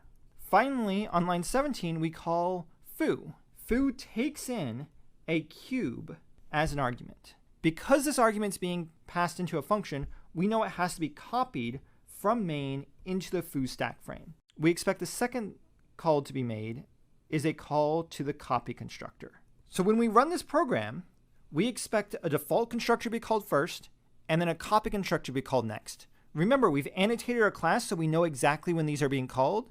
So let's go ahead and run example 1 and see what happens. Going into the CPP copy constructor directory, moving into example 1, running make, and then running /main. We see the default constructor is invoked, followed by a copy constructor. This is exactly what we expected when we evaluated the code. Let's go take a look at a second example. In this second example, we're going to again start at main and see that cube C2 takes on the return value of foo. So right now, nothing's being created, so we need to take on the return value of foo. So we're going to go ahead and jump up to cube. We're going to go ahead and jump up to foo. In foo on line 12, we have a cube created on the stack. So this cube is going to call the default constructor. And the second thing, we're returning this cube back to main. So similar to our first example, we have an object in foo. We need to copy it over to main so that main can make use of it. So the second thing we're going to see is going to be a copy constructor. Now that it's back in main stack frame, we need to do something with this variable. And here on line 17, we see that C2 needs to take on the value of what's returned by from foo. So we expect a third copy constructor to copy from the main stack frame into the variable C2. What we expect to see when we run this program, 3 lines of output: default constructor, copy constructor, copy constructor. The first copy is to return to the main stack frame. The second copy is to put it into C2. Once it's in C2, we can then work with that variable. Let's see what happens when we run this program. Moving into example 2, running make, /main, default constructor, copy constructor, copy constructor. Awesome. Looking at a third example, we have another program, here in main again, and on line 12, we create a cube C. This calls our default constructor. And then on line 13, my cube needs to take on the value of C. Again, because we're initializing this variable, and this variable is taken on the value of C, the value in C is copied into my cube. So we expect the second thing to run to be a copy constructor. So in example 3, we expect a default constructor and then a copy constructor to be called. Let's see what happens. Moving back and moving into example 3, running make, then running main, default constructor, copy constructor. Exactly what we expect. Let's look at one last example that's going to do something slightly different, even though it looks very, very similar. Here in example 4, we have the exact same code as example 3, but somewhat rearranged. So here on line 12, we create a cube. This is going to call a default constructor. In line 13, we create another cube called myCube. Since this is creating a cube and not being assigned from anywhere, it has to call the default constructor. Finally, on line 15, myCube takes on the value of the cube C. We might expect a copy constructor to be called, but here, both myCube and C have already been constructed. They've already been created by different default constructors. A constructor's job is to actually create the object itself and not just copy things between 2 existing objects. I don't expect anything to get printed out here because we're not doing any construction. We're just doing copying. So because it's just an assignment and not a construction, because myCube was already constructed here, unlike the previous example where myCube was constructed at the time it was being assigned, I expect the program to output default constructor, and nothing else. Let's see what happens. Moving back, going to example 4, running make, and /main, we see that 2 default constructors are invocated and no copy constructors. This is exactly what we expected. And to understand why, we'll dive into what it means to have an assignment operator in the next lecture. I'll see you then.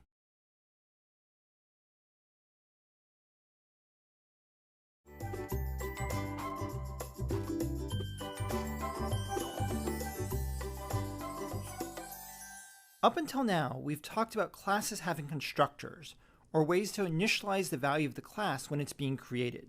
Now we want to pivot slightly and talk about a copy assignment operator, which defines the behavior of using the assignment operator or the equal sign in code to assign one cube to another cube or one object to another object. Let's see how this works. One thing to remember as we're talking about the assignment operator is that it's very similar to a copy constructor, but it differs in that a copy constructor creates a new object. It's a constructor, while an assignment operator replaces the value of an existing object. So every object in C++ has to be constructed. It has to be built by some constructor. Once it's been constructed, it can never be constructed again.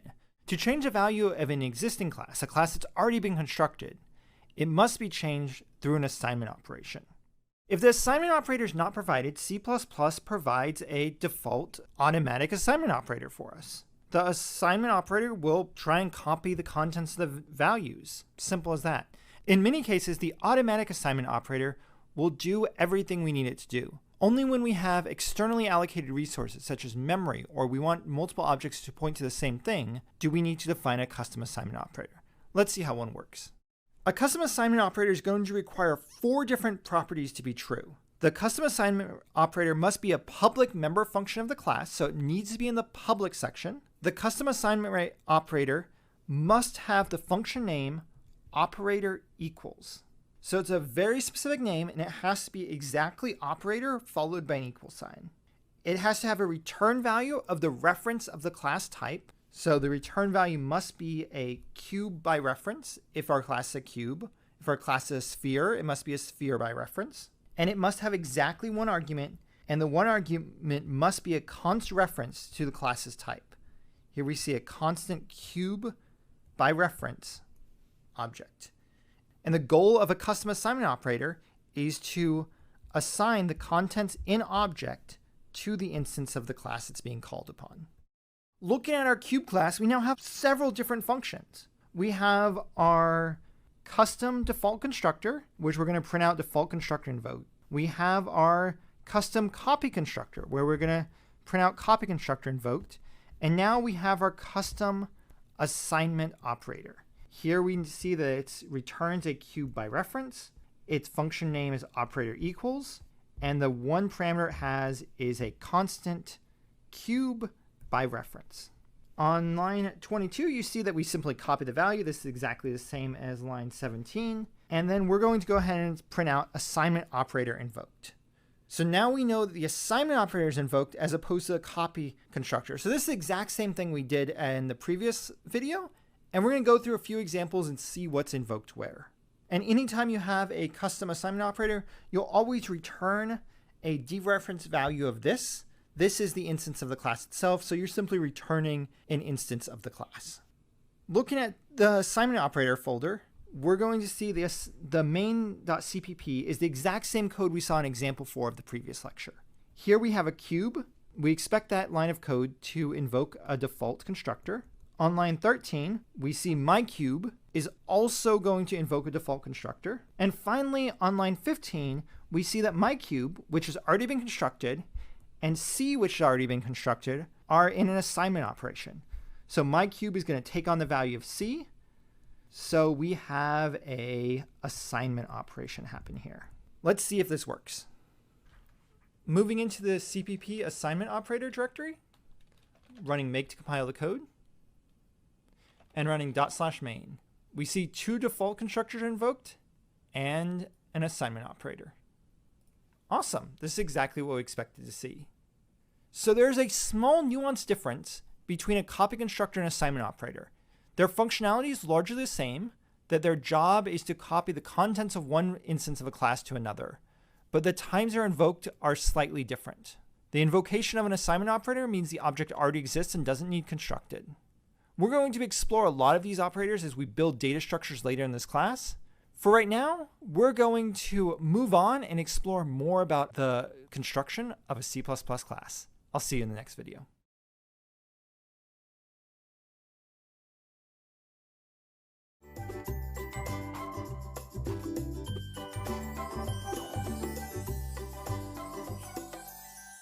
Right now, you understand both how a class exists in C++ as well as how variables are created and stored. I want to take a minute and talk about the intersection of these two topics, where an instance of a variable, any variable, including objects like our cube class, can be stored three different ways. They can be stored directly in memory, accessed via a pointer, or accessed by a reference. Let's look into detail about each of these and how they interact with our class. As we learned, by default, all of the variables are directly stored in memory. When we have direct storage in memory, the type of the variable has absolutely no modifier. And the object size in memory is exactly the size it takes up to store. For example, we saw mini cubes. These cubes we talked about being stored in stack memory. We've talked about mini integers. And we've talked about crazy different classes like an HSI pixel. And we've talked about specialized classes like an HSL pixel you see in the assignments. You've also seen us storing things by pointer. We introduced the idea of a pointer when we started talking about heap and memory.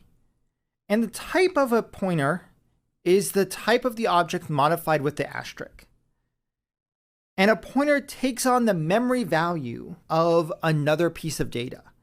And the exact length of that memory address is going to be the memory address width of the system. So for example, I'm on a 64-bit machine, and on a 64-bit machine, the memory address is 64-bit long.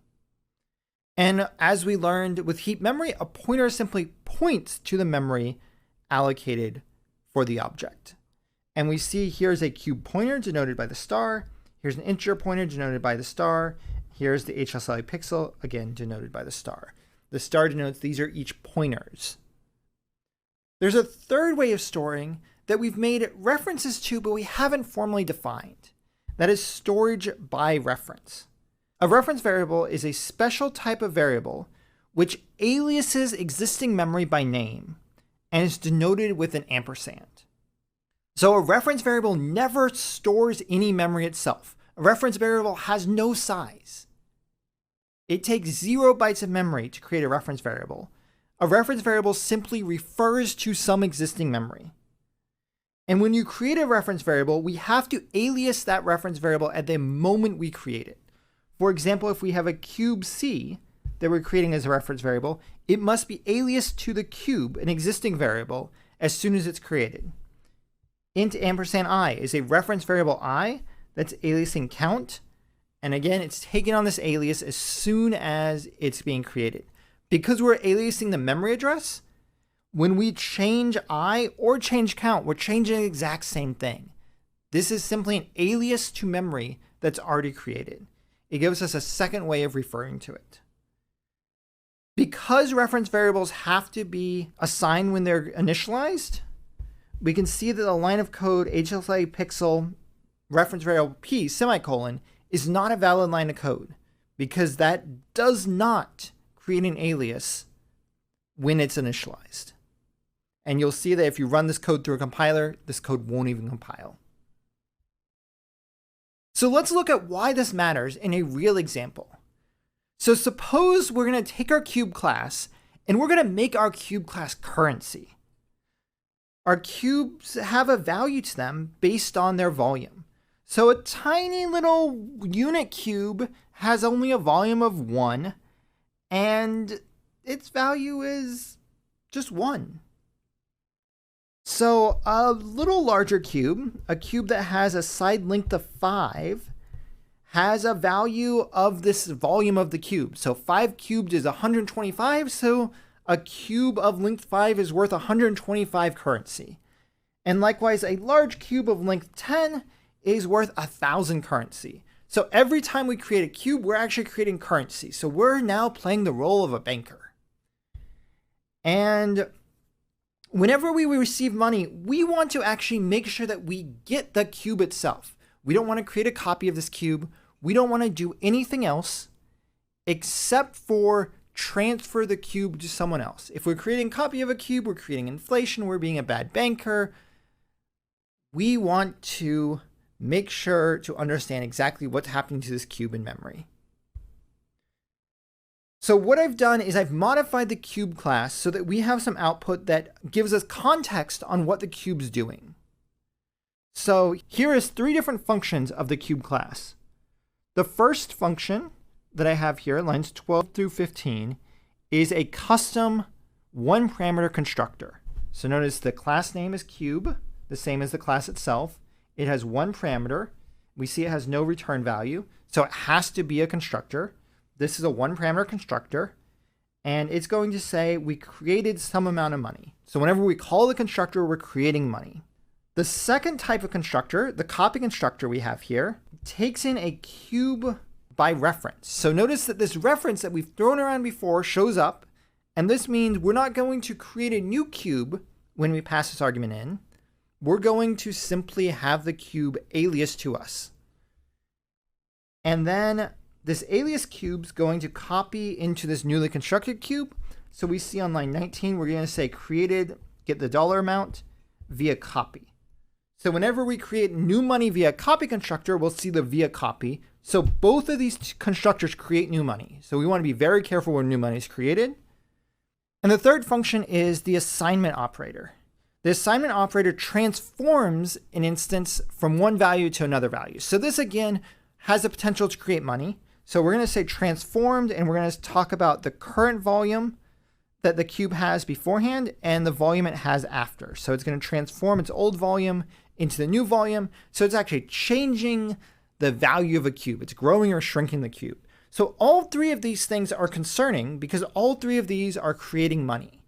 So we want to be really, really careful about when these things get invoked in our code. And here we're talking about money, but in computer science, whenever an object is being created, it's taking up memory. There are resources really being allocated when all of these operations are performed. So we're seeing a real example with money, but this is actually a real concern in all programs because resources on a computer we want to be conservative about. So our very first example, we're going to look at what happens when we transfer a cube to another cube by value. So here on line 13, we create a cube of width 10. So we're creating a cube that's worth $1,000. And on line 16, we're assigning that cube to my cube. So because this is being initialized right here, and it's being initialized with an initial value, we expect for a copy constructor to be called. And here we're transferring the cube to another person. But what's actually happening at the end of this program is we don't just have one cube, we have 2 cubes because we constructed our first cube and then we used a copy constructor to create our second cube. So I expect that this program is going to create $2,000, which is not what we want to do. But let's go ahead and find out what happens when we run example 1 by value. Going into the CPP memory 2 directory, going into example 1, running make, running /by value. And by value, we created $1,000 and created another $1,000 via copy. Here we created $2,000, certainly something we didn't want to do when we just wanted to transfer $1,000 to another person. So we created some extra memory here. So let's see if maybe using a different memory technique will help us out. The second piece of code we're going to look at is looking at this by reference. So on line 13, we create a cube using the constructor. So we have a cube of $1,000. On line 16, we transfer the money to another person by aliasing the money because we have a reference variable here. So my cube becomes an alias of C. So what happens here is my cube is going to be this cube, as well as C is also going to be this cube. So because we're simply creating an alias of existing memory and not creating any new memory, we expect for the cube to be constructed exactly once and nothing else to happen when we run the by reference program.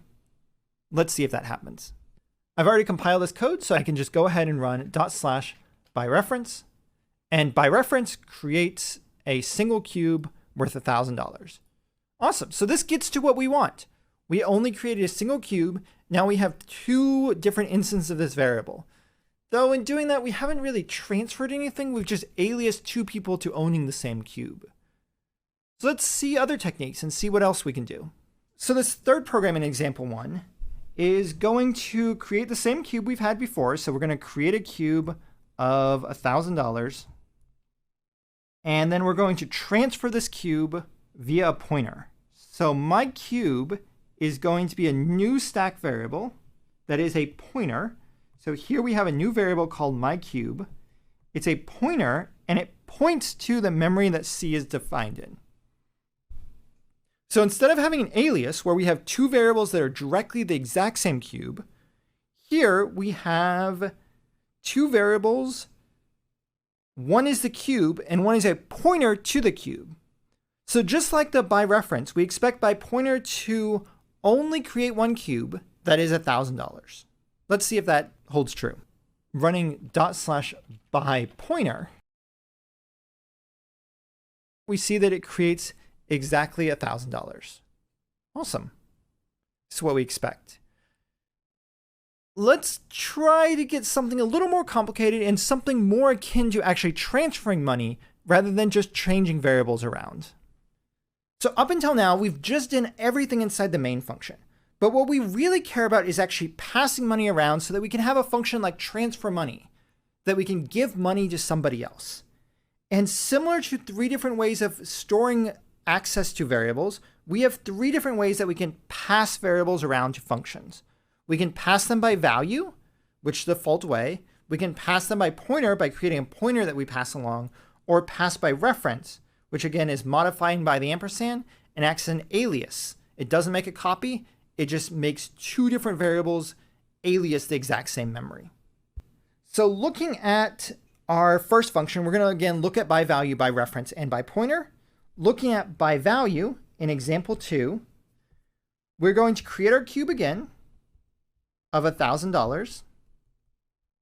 And now we're going to send the cube off to transfer the money to somebody else. And here we're sending the cube by value. So the cube is going into this function by value, and we expect, because it's being passed by value, that it needs to be copied from the main function to the send cube function. So we're going to expect here that it's going to send create $1,000 and then create another $1,000 via copy. So we expect to see $1,000 being created and then a second $1,000 being created via copy when we're in example 2 by value. Let's see what happens. Moving into example 2, running make to compile. And now running /by value. We see it creates $1,000 and then creates another $1,000 via copy. This copy happens when we call the send cube function, which sends the cube money somewhere else. Unfortunately, this way actually makes a copy, so you're really sending somebody a copy of your check and not the currency itself. Let's see if we can do better. Here we see a second example where we have a main function creates a cube worth $1,000. And this cube worth $1,000, we are sending using the exact same code as we used in the by value. The only difference we see here, send cube looks the same. When we look at the definition of send cube, it has an ampersand. We're sending this variable by reference. By sending this variable by reference, we aren't copying this variable anywhere. We're just sending an alias of this variable. Because no copies are made, we expect the cube to only ever have been constructed once and only $1,000 should ever be created. Let's find out what happens when we run by ref. Running /by ref, we see it creates only $1,000 exactly once. Awesome. Now let's look at by pointer. Finally, the very last piece of code is going to look a little different than the previous piece of code. We still create a cube worth $1,000 in memory. And now we send cube, and notice that we're sending ampersand of C. Remember, the ampersand operator before a variable gets the memory address of C. So we're sending the memory address of C into send cube. Because cube is a pointer, we need a memory address. So we're sending it the memory address to get to that cube, and C inside of this function actually points to this cube. So just like what you saw in main, we can manipulate memory as we're sending it through functions by value, by reference, or by pointer. And just for completion, let's go ahead and run this code, and let's see that it only creates $1,000 exactly once, and then the pointer points to this object without actually creating a second version of it. Running /by pointer. Exactly what we expected. It creates $1,000, and it does that exactly once. The final thing to mention is that we can return by all of these different types. We can return by value, we can return by pointer, and we can return by reference. When we return by value, we're making a copy. When we return by pointer, we are going to return a memory address associated with that variable. And we return by reference, we are returning an alias to that variable. As we mentioned when we first talked about this, you should never return a reference to a variable that's created on the stack. It's just going to cause problems for you. The compiler hopefully is going to give you a warning, but you'll want to get out of the practice of ever returning by reference when you're returning an internal stack variable. We'll see more about this once we get into data structures. The big idea to take away is we have 3 different ways of storing variables. We can store them directly, we can store them by pointer, or we can alias to some other existing memory. So that is by value, by pointer, and by reference. These 3 different ways of storing data allows us to be really flexible and have a lot of control over exactly how our memory is getting copied around. This cube class provides a great framework for you to go play around with the code and really see how the cubes gets called when it transforms money, when it creates money via copy constructor, and all of the different things you can do with the cube class. So I hope you take a look at it, and we'll go back to talk about more properties of a class in the next video. I'll see you then.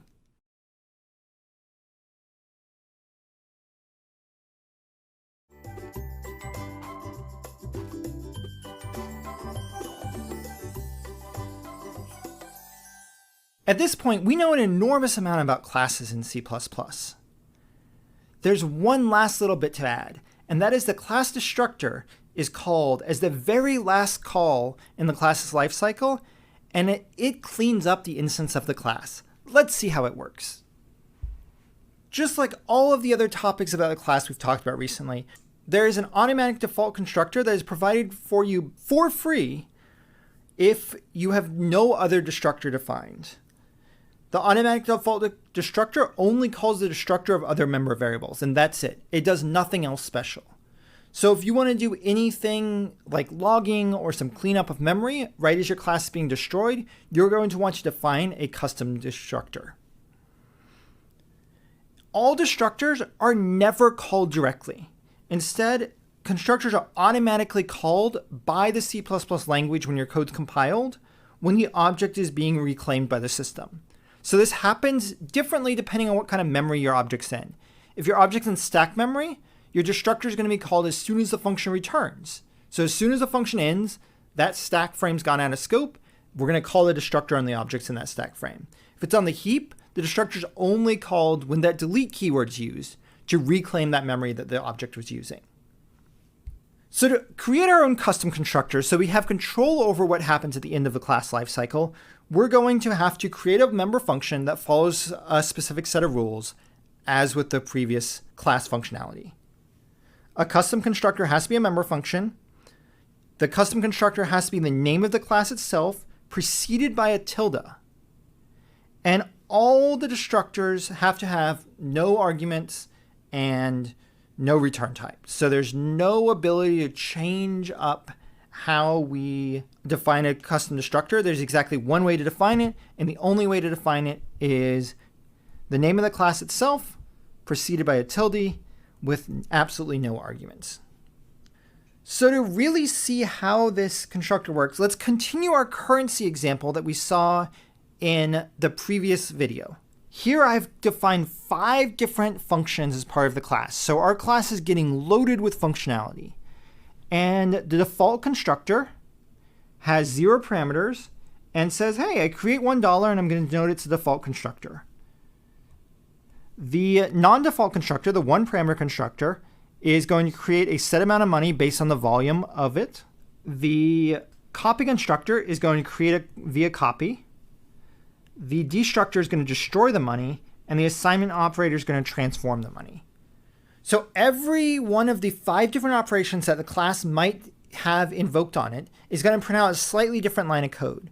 So as we work through a program, we can determine exactly what we expect the program to do and then verify that with the printed output. So let's go ahead and look at a piece of code.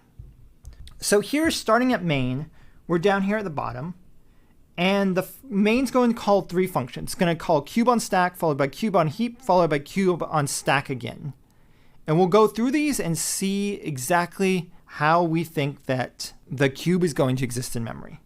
So the first thing, line 23, we call cube on stack. So we jump up to line 12, cube on stack, creates a cube of length 3. So we have a cube of length 3. So we expect the first line of code to be printed out to be created 3 times 3 times 3 is $27. Then it's going to return it. So the second line is, we don't actually do anything with the class we created. We're going to return its volume. And then because it's on the stack, it's going to get destroyed as soon as we call the return value. So now we're going to say destroy $27. Third line of code's not going to print out until we go into cube on heap. Cube on heap on line 17, we say C1 creates a new cube of length 10. So this new cube of length 10 is going to be in heap memory, and it's going to be worth $1,000. So we're going to say create did $1,000. The fourth thing that we're going to have printed out is going to be line 18. Cube C2 creates a new cube. We see there's no arguments here, so it's going to create a default cube. So it's going to create $1 default. And then the fifth thing that's going to happen is going to be line 19. We delete C1. So C1 is the cube that contained $1,000, so we should destroy $1,000. Now we return from cube on heap. Because C2 is in heap memory, we don't destroy C2. C2 is still there. We haven't destroyed it. Because it's in heap memory, we control the life cycle of it. It doesn't get destroyed when the function returns. Line 25 calls cube on stack again, so we expect lines 1 and 2, the 2 lines associated with cube on stack, to repeat. So the sixth thing is going to be create $27. Seventh thing is going to be destroy $27. So we expect the output to have 7 lines. We're going to create and destroy $27, create $1,001, destroy $1,000, create 27, destroy 27. So let's go ahead and run the CPP destructor code and see if that matches up with what we expect to happen. Going into the CPP destructor directory, running make to compile the code, and then running /main, we see 7 lines of code outputted. We see it creates 27, destroyed 27. This was our stack memory. We create 1,000, then create 1. This was our memory created in the heap. Then we deleted the $1,000 one. Notice we never destroy the $1 because we've never deleted that memory. Then we create and destroy 27. So this is exactly what we expected. We created the $1,000 in heap memory, and it was destroyed when we called delete. We created the $1 with the default constructor in heap memory. It was never destroyed. So this is exactly what we expected. This hopefully gives you an idea of exactly how all of this kind of interplays inside of C++. Hopefully you're getting an understanding of the life cycle of the class and how these different functions interplay as we make use of the class. The big takeaway with custom destructors is they are absolutely necessary when we have to close or free memory or objects associated with the object in question. If we create a new memory inside the class on the heap, we need to destroy it. If we've opened any files or shared any other memory, then we also need to make sure that we define a custom constructor so we can close the file, remove the shared memory. So anytime we have these shared resources or system resources, it's going to necessitate a custom constructor. So those are the uses you see in custom constructors. And with a custom constructor, you have a really great idea of the entire life cycle of a class, from the constructor to copy and assignment operators, to finally the end of life with the destructor. What's really interesting now is how do we actually use all of this powerful C++ semantics to build awesome things in C++. We'll get started with doing more amazing things with classes next video. I'll see you then.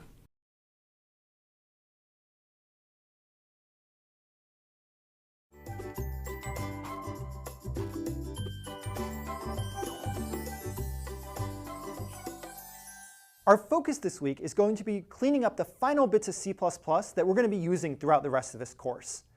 As part of this, we're going to be discovering the Tower of Hanoi problem. This classical problem lets us build a program to solve what is a pretty complicated problem. So let's get started.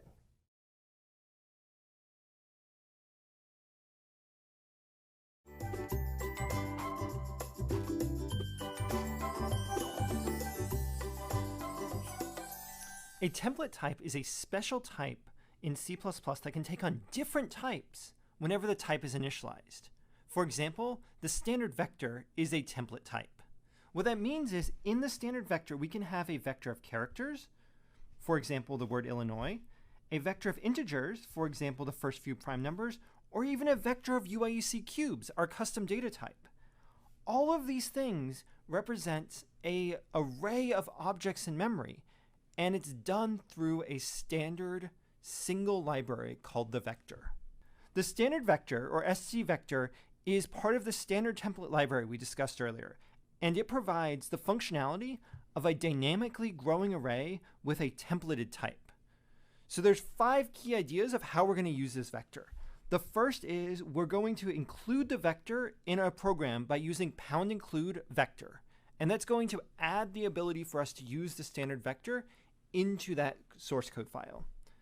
We initialize a vector by saying std::vector, and we give it the templated type inside of these alligator braces. For example, on the previous slide, we saw inside these alligator braces was character, was int, and was UIUC cube. Once we have a vector initialized, there's 3 functions that we're going to run on this vector. The first is to run the function pushback, and that adds an element to the back of the array. Our syntax would be something like v.pushback of 4. This pushes back the number 4 onto the vector. The second function is the array operator bracket. So for example, we might want to access the first element in our vector. We would say v at 0, since v was the declared vector, and we want to access element 0. This v at 0 is going to retrieve us the 0th element in the vector, so that's going to be the thing that we just added if we've only added 1 element to the vector. The last thing we can do is we can say v.size, which asks the vector what its size is. As we mentioned earlier, when initializing a templated type, the template goes inside of the alligator brackets at the end of the name. So for example, the name of the object we're initializing is a standard vector, and we use these alligator brackets at the end. So this is a standard vector of characters.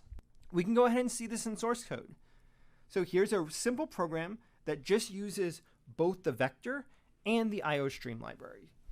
We've included both of these libraries, and then here on line 11 we have our main, and on line 12 we initialize a new vector that's going to store integers. So we're creating a vector. This vector stores integers. And because vectors are dynamically growing arrays, if it runs out of space, it's going to make it larger. I'm going to draw it exactly how large it needs, but we're not exactly sure what the capacity of that vector is. And next week, we're going to actually explore some detailed analysis to understand what the optimal size of a vector might be. Here, we're going to push 2 to the end of the vector. So here, we're adding 2 to the vector. 3, we're pushing 3 to the back of the vector. And 5 to the back of the vector here. And then on line 17, we're going to see out v at 0. So we're going to look at our vector and look at what's in index 0 and print that to the screen. So in index 0, we're going to see 2 get printed out. Index 1 is here at containing the element 3. And index 2 contains the element 5 and 5. So when we run this program, we expect our output on our screen to be 2, 3, 5. Let's head over to the console and see what happens. I'm going to move into the CPP vector directory and then move into the example1 directory and run make to build this program. then run /main to run it. And here we see the output of 235, exactly what we expected. Let's go and look at a second example. Here's the source code for example 2. We see the same thing, that we're including vector and IOStream as the two libraries we're going to use. So what we know is we're probably going to be using a vector to store some data, and we're going to use cout to output data to the console from the IOStream library. Here on line 11, we find our main. Line 12, we initialize a new vector. This vector is going to contain a lot of objects because we have a for loop here that loops from 0 to 100, and we're going to push back the square of whatever I is. So the first time this for loop runs, I is going to be 0, and I'm going to push in 0 times 0 to the vector. So the first element in the vector is going to be 0. Second time the loop runs, I equals 1. I'm going to push in 1 times 1 to the vector. So the second element in the vector is 1. Third time we run through the loop, I is equal to 2. Element in the vector is 2 times 2, so 4 goes into the vector here. When I is equal to 3, we're going to put 3 times 3, or I times I, into the vector. That's going to put 9 into the vector, then 16, then 25, and so on. So each element of the vector up until the 99th index is going to contain the square of its index. Note that here is element index 0 that contains element 0. Here's index 1 that contains 1 squared, or 1. Here's element index 2 that contains 2 squared, or 4, and so forth. Now on line 17, we can predict what's going to happen when we cout v of 12. V of 12 is going to look at index 12. We know that the value contained in v of 12 is going to be the square of its index. So looking at 12 times 12, that's going to be equal to 144. So we expect the output of v of 12 to be 144, because v of 12 is going to be placed into the vector by pushing it back when I is equal to 12. Let's go ahead and see if this matches up when we run our code. Here in the console, moving out of the example1 directory, moving into the example2 directory, running make, and /main. And here we see the output is indeed 144. So what you've seen here is we now have an ability to create an array-like structure inside C++ called a vector. The vector is slightly different than an array that you may be familiar with in the sense that it grows dynamically. We don't care about its capacity because the capacity is going to grow and shrink as needed. In the next video, we're going to explore a program that makes use of vectors and all the things we know about to build something really awesome. So I'll see you there.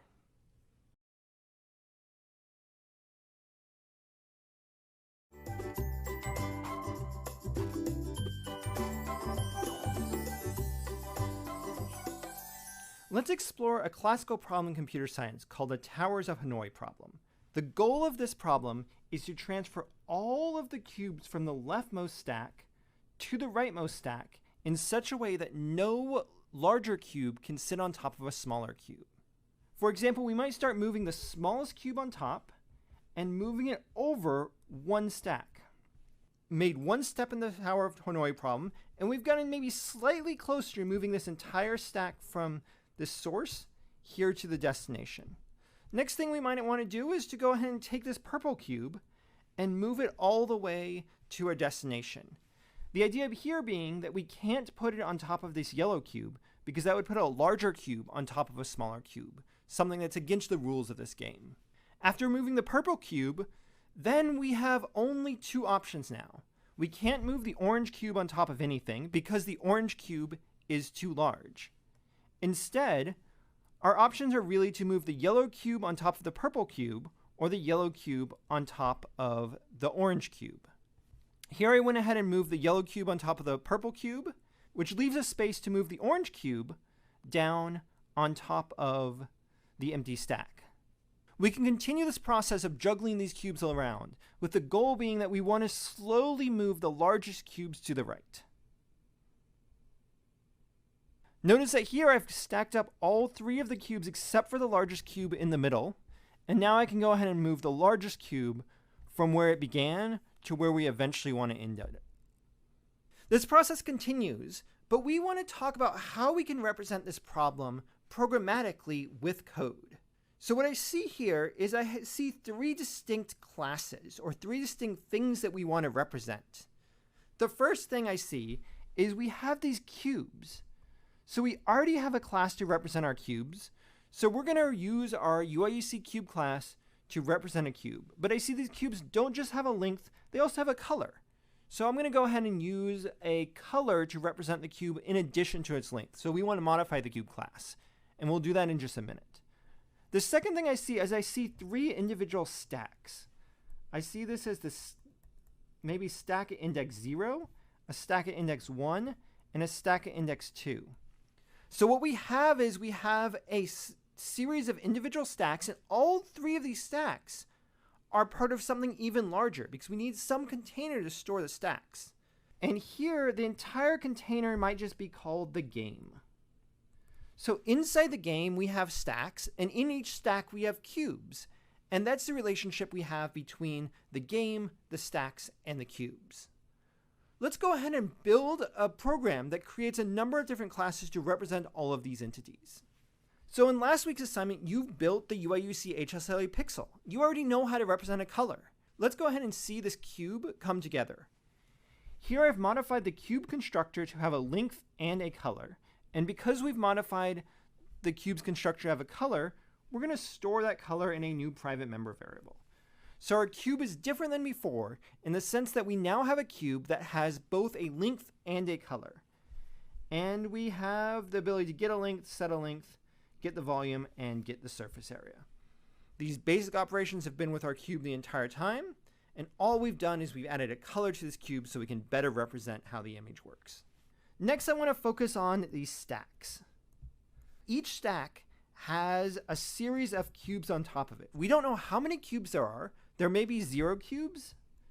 There may be 3 cubes. There may be 1 cube. And who knows, we might expand this game and there may be 10,000 cubes here in this last stack. We don't know. So because we don't know, an array or a vector in C++ is a great way to represent this. So every single stack needs to contain a vector of cubes so that we can push the cubes onto the stack. The other piece we need, in addition to the vector of cubes, is we need operations to interact with the top of the stack.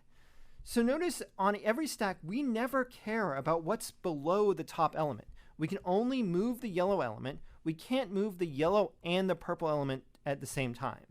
So the only operations we ever have on the stack is to modify the top element by either looking at it or removing it altogether. Here in the stack class, we have 4 public member functions and 1 private member variable. We know it's a stack class because we see class stack here, and this is in the stack.h file.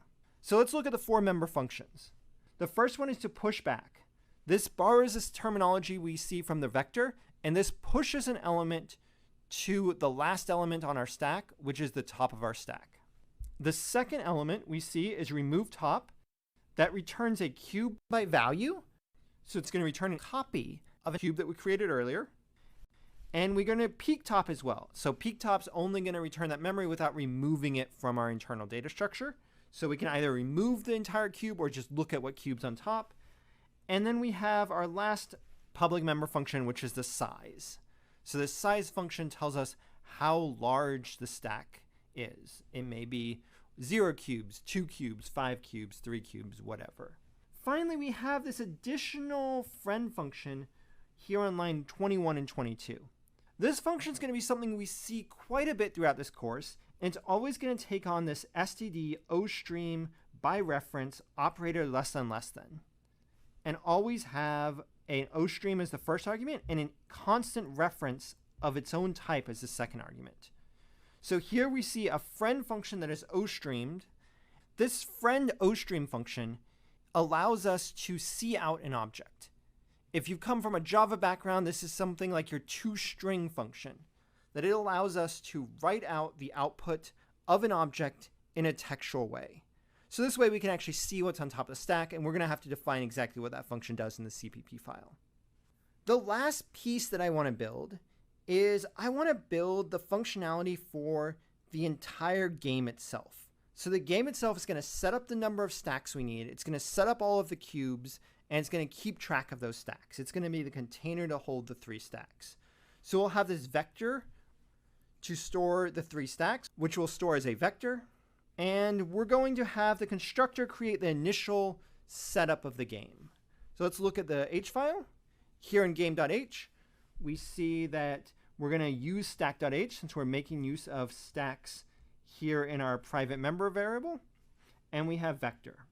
The game class is pretty simple. We simply have a game constructor, which is going to set up the initial state of the class. And we have a solve function, which is going to solve the game programmatically for us.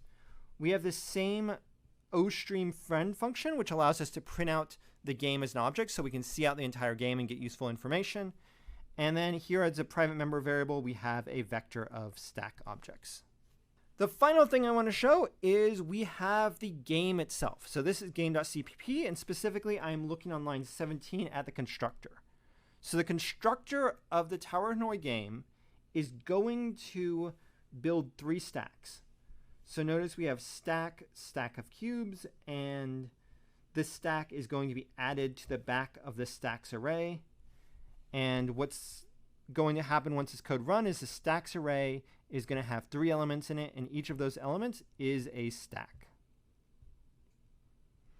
So this is our stack at 0, this is our stack at 1, this is our stack at 2, and these 3 stacks represent the 3 stacks you see in the game itself. The last 12 lines of code of this constructor just sets up our 4 cubes and pushes the cubes all to stack 0. So here we have our blue cube that has a length of 4, our orange cube that has a length of 3, our purple cube a length of 2, our yellow cube that has a length of 1. So what we have here is the yellow cube, the purple cube, the orange cube, and the blue cube. These are all placed onto stack at 0. So all of these cubes are now at the initial starting point. So when the game is created, the game already has the cubes created. The cubes are on the 0th stack, and the object of solve is to actually solve the game to make sure that the game moves the cubes that are on stack 0 to the very last stack. We haven't seen a main function, so I created a main.cpp that's going to actually run the game. So the goal here is we're going to, here in main.cpp, create a game, game G, and we're going to print out the initial game state. So on line 14, I do cout and say initial game state, and then on line 15, print out G, the game itself.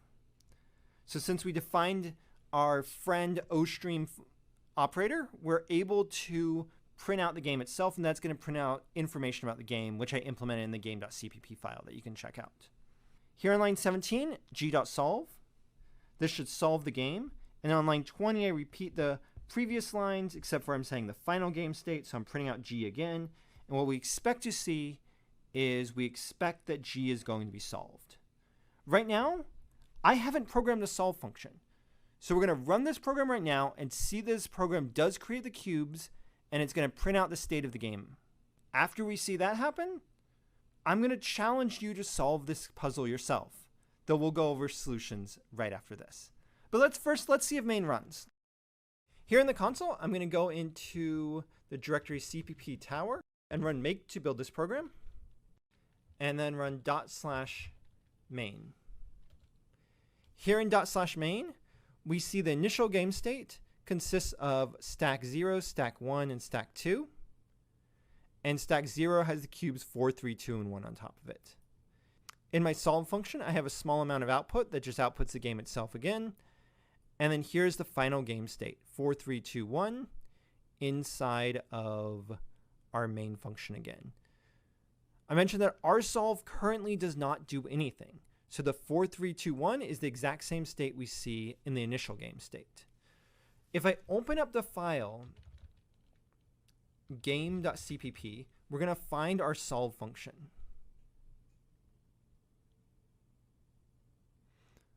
Looking here at line 17, we have a solve function.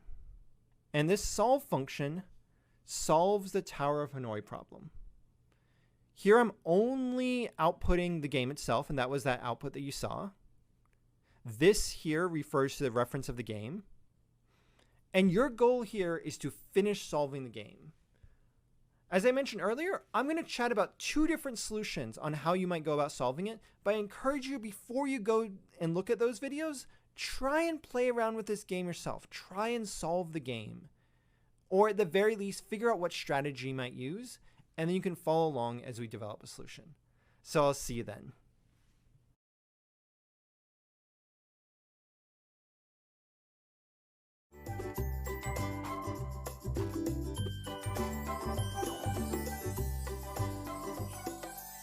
Let's look at one solution to the Tower Hanoi problem. When I introduced the problem, I sort of randomly moved cubes around, with the goal being trying to move cubes to the right as much as possible. The first move I made moved the yellow cube on top down to the beginning of stack of 1.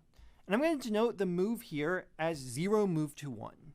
The next thing I did was I moved the purple cube that was here to stack 2. This is the move 0 to 2. The final thing I did was move the yellow cube from stack 1 to stack 2. I'm going to denote this as 1 to 2. After I've moved the small subset over to stack 2, I started working on the next cube, the orange cube. The orange cube could move from stack 0 to stack 1, and then we begin moving everything else on top of the orange cube. The first thing that needs to be done is the yellow cube needs to move to stack 0, then the purple cube can move to stack 1, and then the yellow cube can move on top of stack 1 from stack 0. Only now can we move the big cube from the first position all the way over to the position in stack 2. This is our final position for that blue cube, so we're in good shape. Then we can go ahead and move the yellow cube over with the idea that we want to move the purple cube out of the way. But at this point, we can start to see that we're seeing a pattern of moves. The first thing we're going to do is we're always going to move something in spot 0 to spot 1.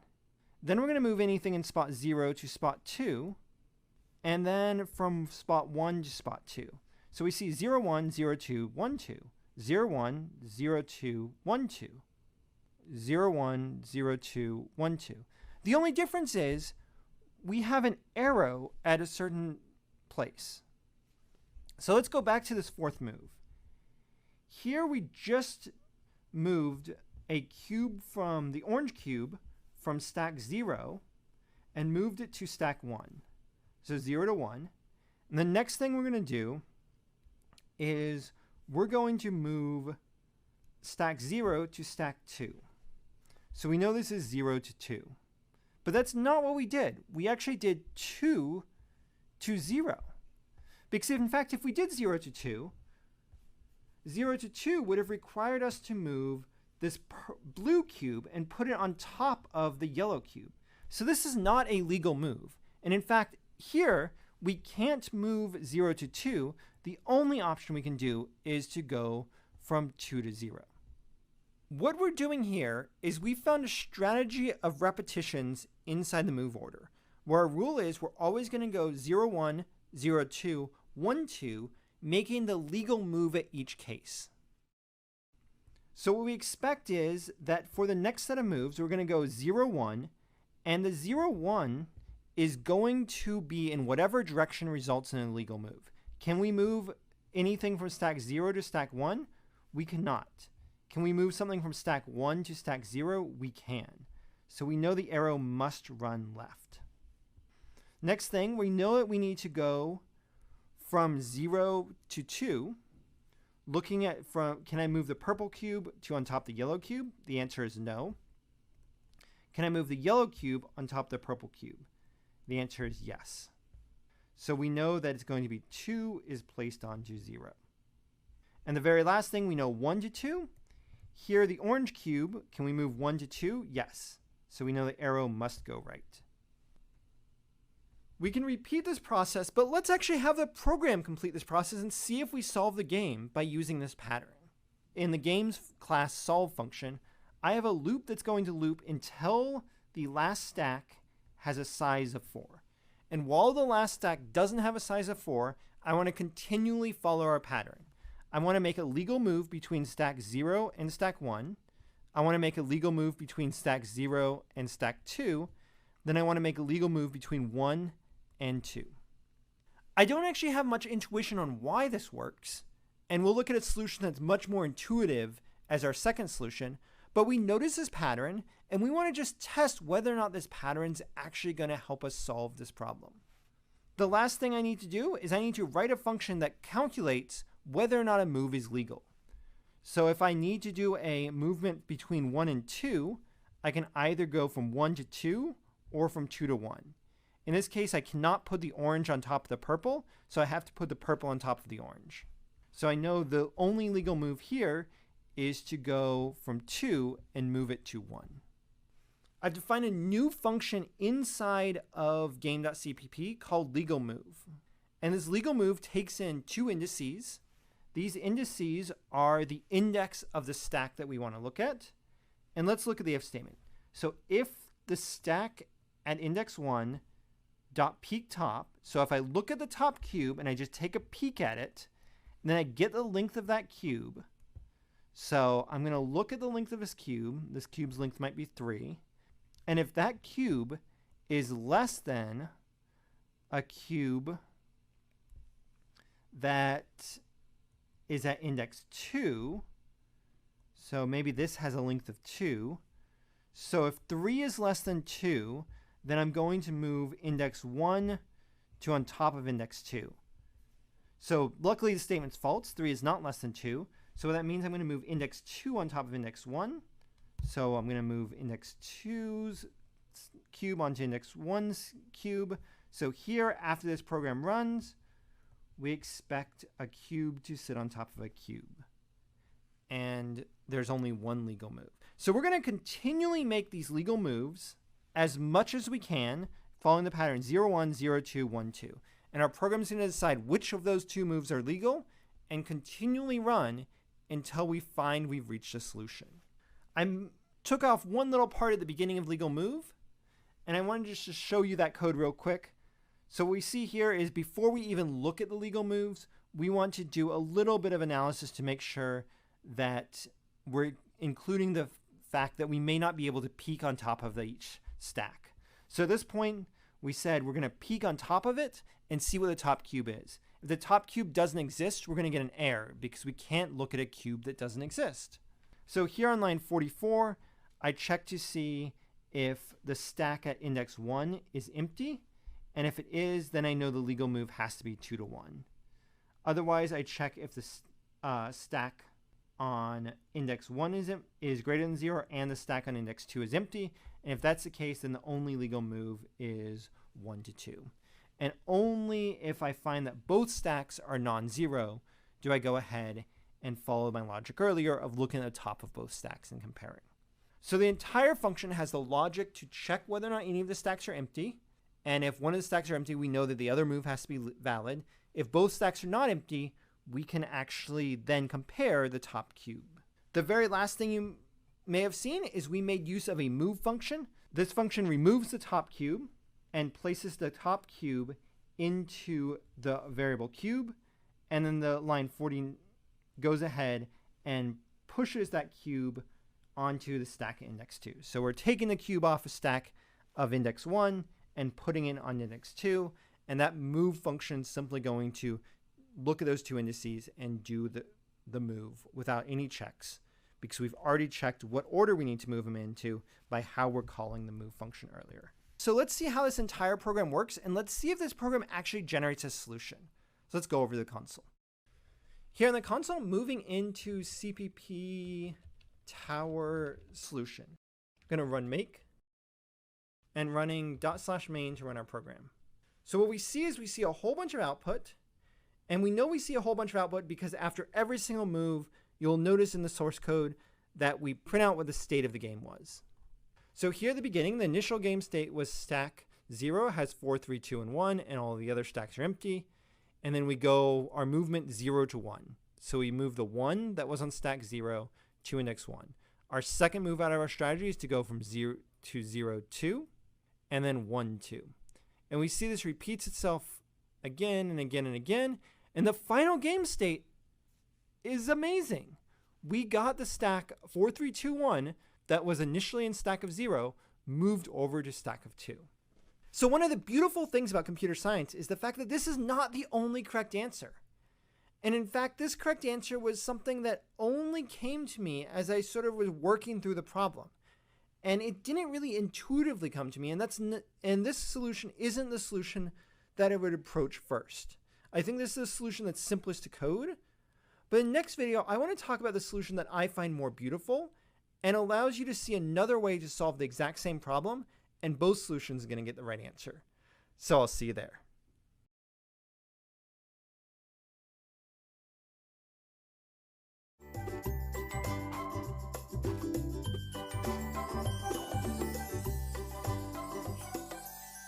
When I think of the Tower of Hanoi problem, I don't think about a series of moves made, but I think of a master plan on what I want to do. And then I divide that master plan into several sub-plans that helps me achieve the goal I'm looking for. What I mean by this is if I look at the Tower of Hanoi problem and I see the 3 stacks, I know my goal is to move the entire tower from stack 0 to stack 2. And in doing that, I know the only way to move this big block is to first move the 3 blocks on top of it here to a spare stack, and then move the big final block to the target destination. And I'm going to use that logic and actually draw out the 2 different pieces of my plan. So here the first piece is to move the entire top part of the stack to stack 1, and move that bottom element to stack 2. And I need to do stack 1 first, or step 1 first, and then I can do step 2 once I have the sub tower moved off from on top of the tower. There's a third step that eventually, once I get the base moved over, I need to move over the sub tower from where it was on stack 1 to stack 2. So at each step, I'm going to take off everything but the bottom layer, move it to a spare spot, then move the bottom layer. So what we know is we need to accomplish step 1 before we can do step 2. We have to remove that entire sub-tower that's on top of the bottom cube to our spare spot. Let's think about how we might plan that.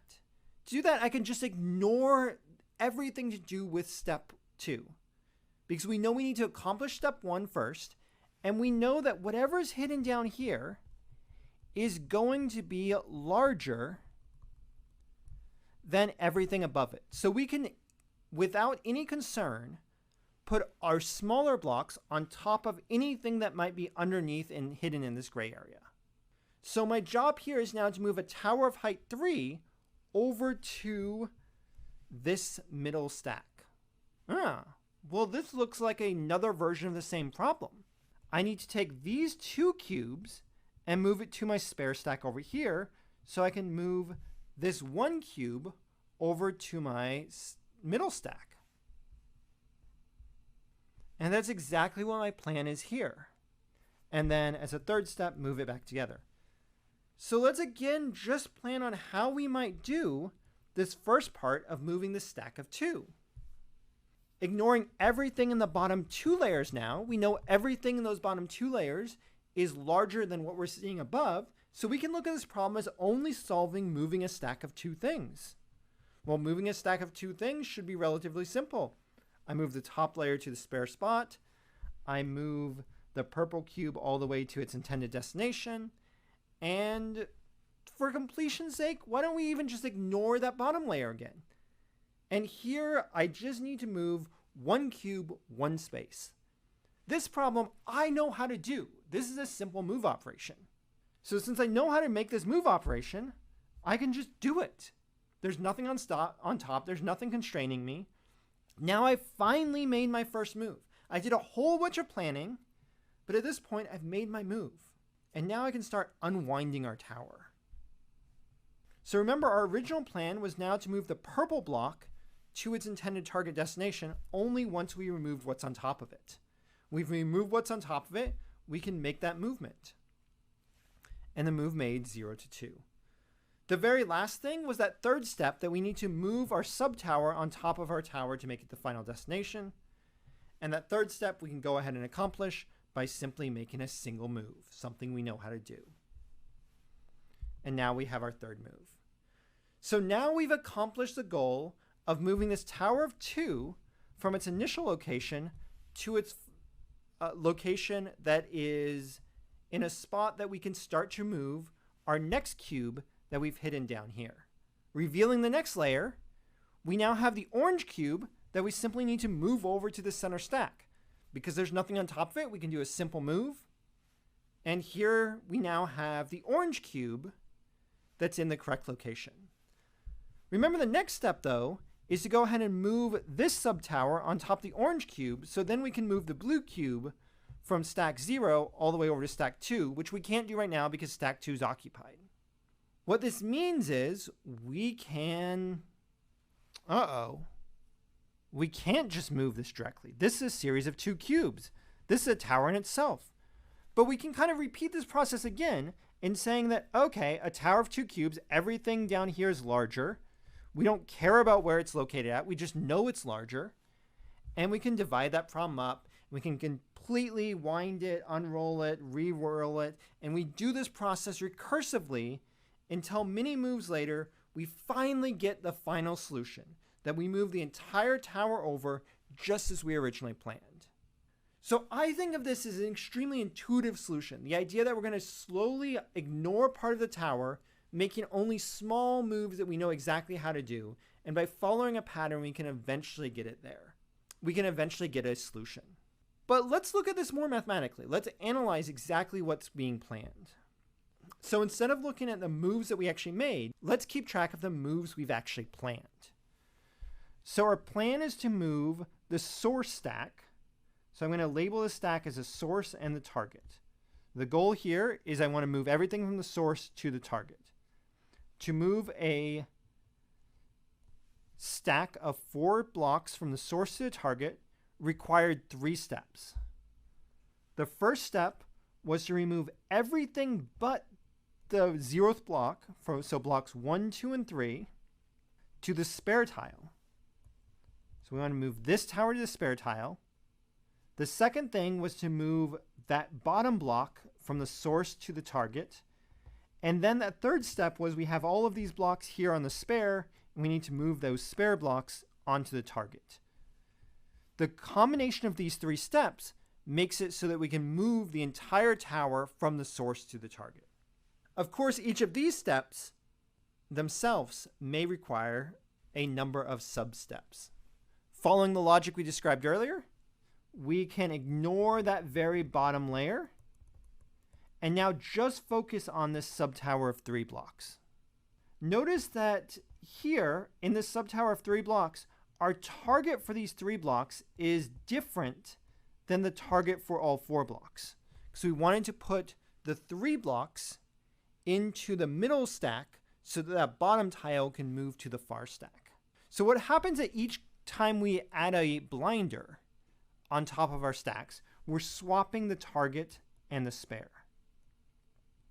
Which stack we call the target and which stack we call the spare is entirely dependent on kind of what round or what height we're on.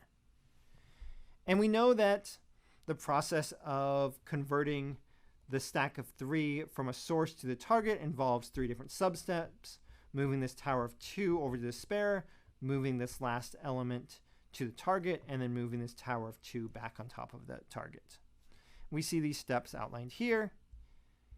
And of course, those steps then require a tower of 2 to move, and the tower of 2 can move through 3 individual steps. And this process goes on and on and on and on, but we have a pattern to do it. And this pattern repeats the exact same thing every time we go through these steps. What is that pattern? Well, if we look at the very first iteration of that pattern, the moves that we planned to move all of the blocks, so 0 through 3, to the target. In doing that, we need to move blocks 1 through 3, so everything from the start plus 1 to the spare. We need to move the starting location to the target, and then we need to move whatever we move from the source over to the target. So if we take out these numbers and put in variables, we can say that the move to move a source from the start block to an end block to the target requires going from this one past the start to the end. So this is corresponding from moving from 0 to 3. We need to move from 0 plus 1, or 1 to 3 to the spare. Then we need to move 0 to the target.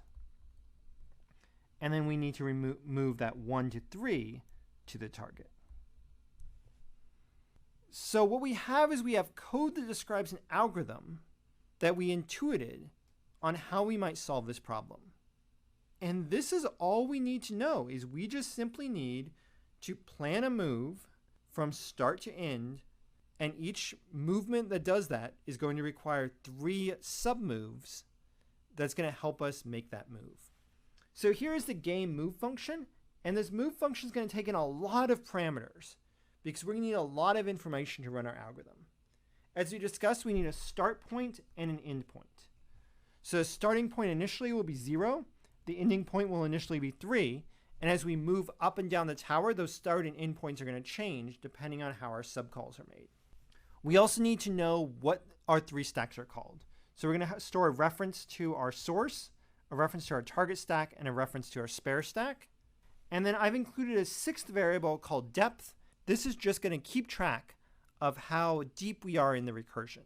How many steps underneath the top step have we made?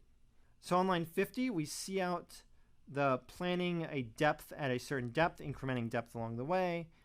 So we're planning a move at a certain depth, and the move is going to be equal to whatever move we're about to plan. We output a bunch of stuff that you're going to see on the console. On line 52, the one thing I do want to check before just going into our move pattern is to see if we're moving only 1 cube. And we can see if we're only moving 1 cube by seeing if the start and the end are the same. So if we're moving 1 to 1, that means we're only moving cube 1 because our start and our end is the exact same value. So if our start and our end are the exact same value, if that's the only cube in the range that we want to move, then we can just move the cube directly. So move cube is simply going to move a cube from the source to the target. Then we'll print out the state of the game. Otherwise, we want to follow our pattern we developed.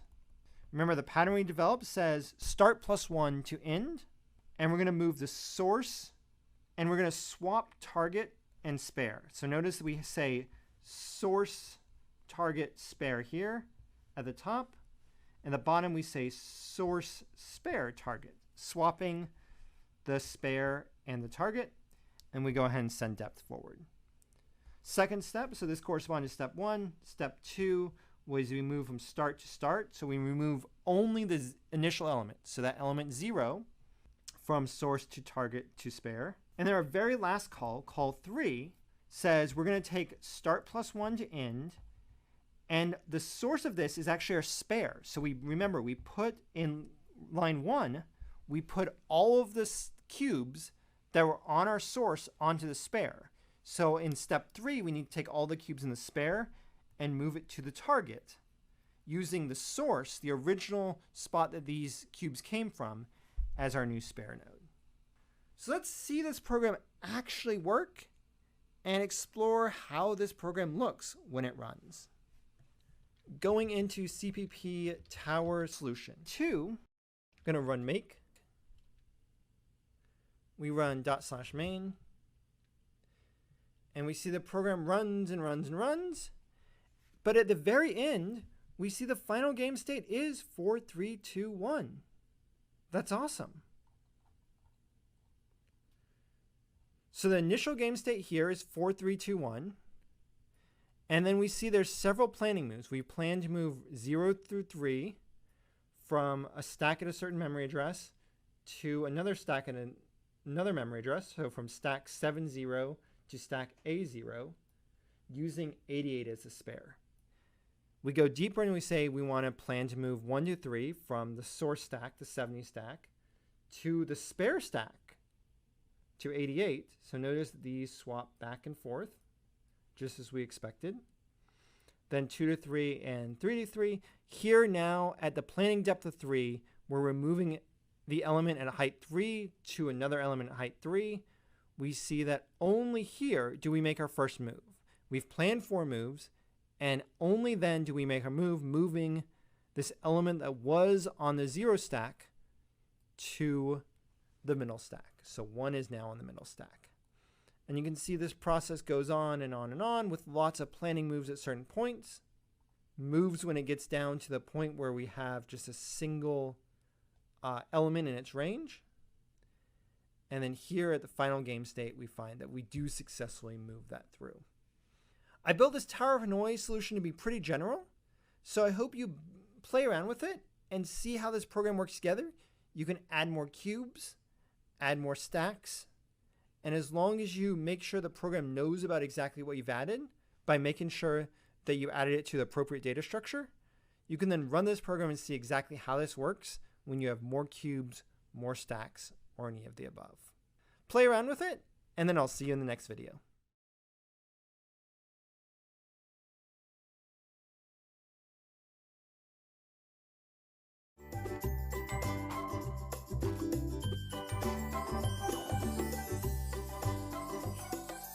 C++ allows us to use the power of templates, just as we saw used in the standard vector when we build our own classes and our own functions. Let's see how this works. A templated variable is declared by using a special syntax before the beginning of a class or the beginning of a function. Looking at the beginning of a class here, before the definition of the class, we have template with an open angled bracket and type name t. The only thing that's going to differ in this syntax is the t. This is the variable name for our template. So here in template type name t, we see that in our class list, we can have things with the type t. When we initiate this list class, we can have a list of integers or a list of strings or a list of UIUC cubes. It can be anything because the templated type can take on another type when the data structure is initialized. Likewise, we can also have templated functions. Here we see the exact same syntax, template type name t, and inside the function itself, we can use t as a type. Here is ta and tb. And this function, this int max, simply looks at a and b, compares them, and returns the largest one. It returns the maximum of those two variables. Let's see how this actually gets instantiated when we run this code and compile this code. Templated variables are actually checked at compile time, which allows for errors to be caught before we even run our program. Consider our max function, which we saw earlier. And when we run this max function, we might call max of 4 and 7. When we call max of 4 and 7, we're asking the program to find the maximum of 4 and 7. Because these variables are both integers, it's going to instantiate a templated version of the max function with integers. So it's going to be read as an int a and an int b are both being compared from the max function. Since we have the if statement that compares whether or not a is greater than b, we're going to check if the integer 4 is greater than integer 7. Since it's not, we're going to go ahead and return b. On the other side of the world, we can think about UIUC cubes. So instead of having a primitive type, we have a user-defined type. And in this user-defined type, we're now comparing two cubes. When we compare a greater than b, we're comparing whether or not the cube of length 3 is greater than the cube of length 6. And this throws an error because we have not programmed the ability for us to find out if one cube is greater than another cube. We haven't overloaded that operator. We haven't defined how a greater than sign might work. And because of that, we cannot compare two cubes. And when we try and compile this code, we're going to find that there's going to be an error. Let's actually see this as an example. Looking at the main program for the CPP templates video, we have our max function that you saw earlier at the very top of our program. And inside main, we're going to call the max function several different times. On line 22, we compare max of 3 and 5. We expect this to output the number 5. Then we compare the max of a and d. Notice the first was a comparison of integers. The second one's a comparison of characters. Between a and d, d is the largest. Next thing is we're going to compare the max of hello and world. This is a comparison of two strings. World is the larger string, so we expect world to be outputted. And then finally, the last line is we're going to compare two cubes. We're going to find the max of cube 3 and the max of cube 6. We argued there is no idea of how to do a greater than operation between two cubes, so we expect this code to not compile. When we remove this one line of code, when we remove line 25, we're going to see that this code should compile and print out 5D and world. Let's go over the console and see if this works out. Here at the console, moving into this CPP templates directory, I'm going to run make, and we get an error. So we see invalid operand for binary expression UIUC cube to UIUC cube. And this is the A is greater than B. So for A is greater than B, we don't know how to do that for UIUC cube. And we can in fact see where this is specifically called in the next error message. Note an instantiation of function template specified max UIUC cube requested here. So when we did the max of the two cubes, we weren't able to create the templated type because we can't compare A being greater than B. Let's go ahead and edit this code and remove this line 25 so that we can see the rest of this code work. Editing main.cpp.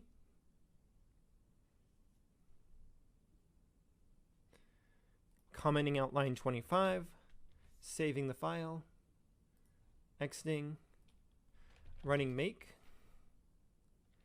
And now running /main, since main ended up compiling this successfully. And we see the max of 3 and 5 is indeed 5, the max of A and D is D, and the max of hello world is world. So now you've seen how we can create a templated type inside of our own code. And we're going to make use of this as we build more and more complicated data structures. Before then, we want to talk a little bit more about the C++ language. So I'll see you next time when we talk about inheritance. I'll see you then.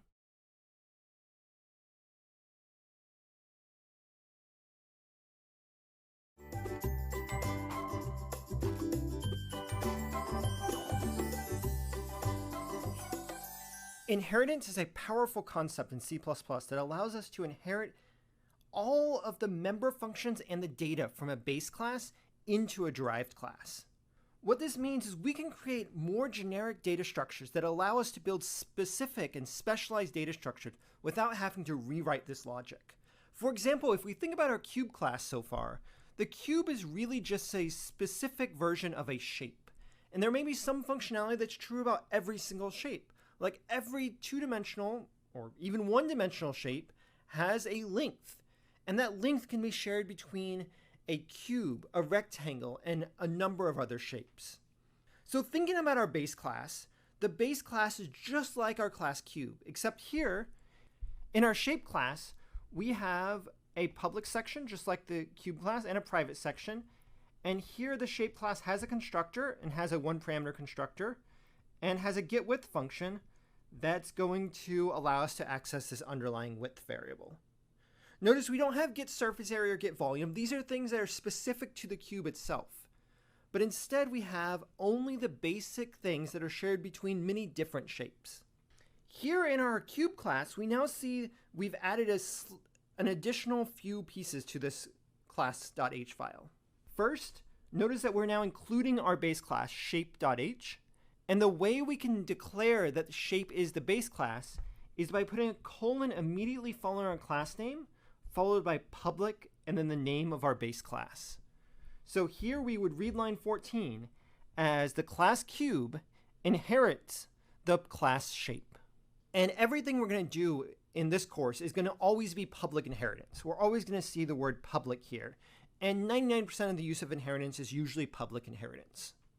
After that, we see that we have the definition of functionality specific for our cube. Here we have a cube constructor that has its width and has its color, thinking back from the Tower of Hanoi cube.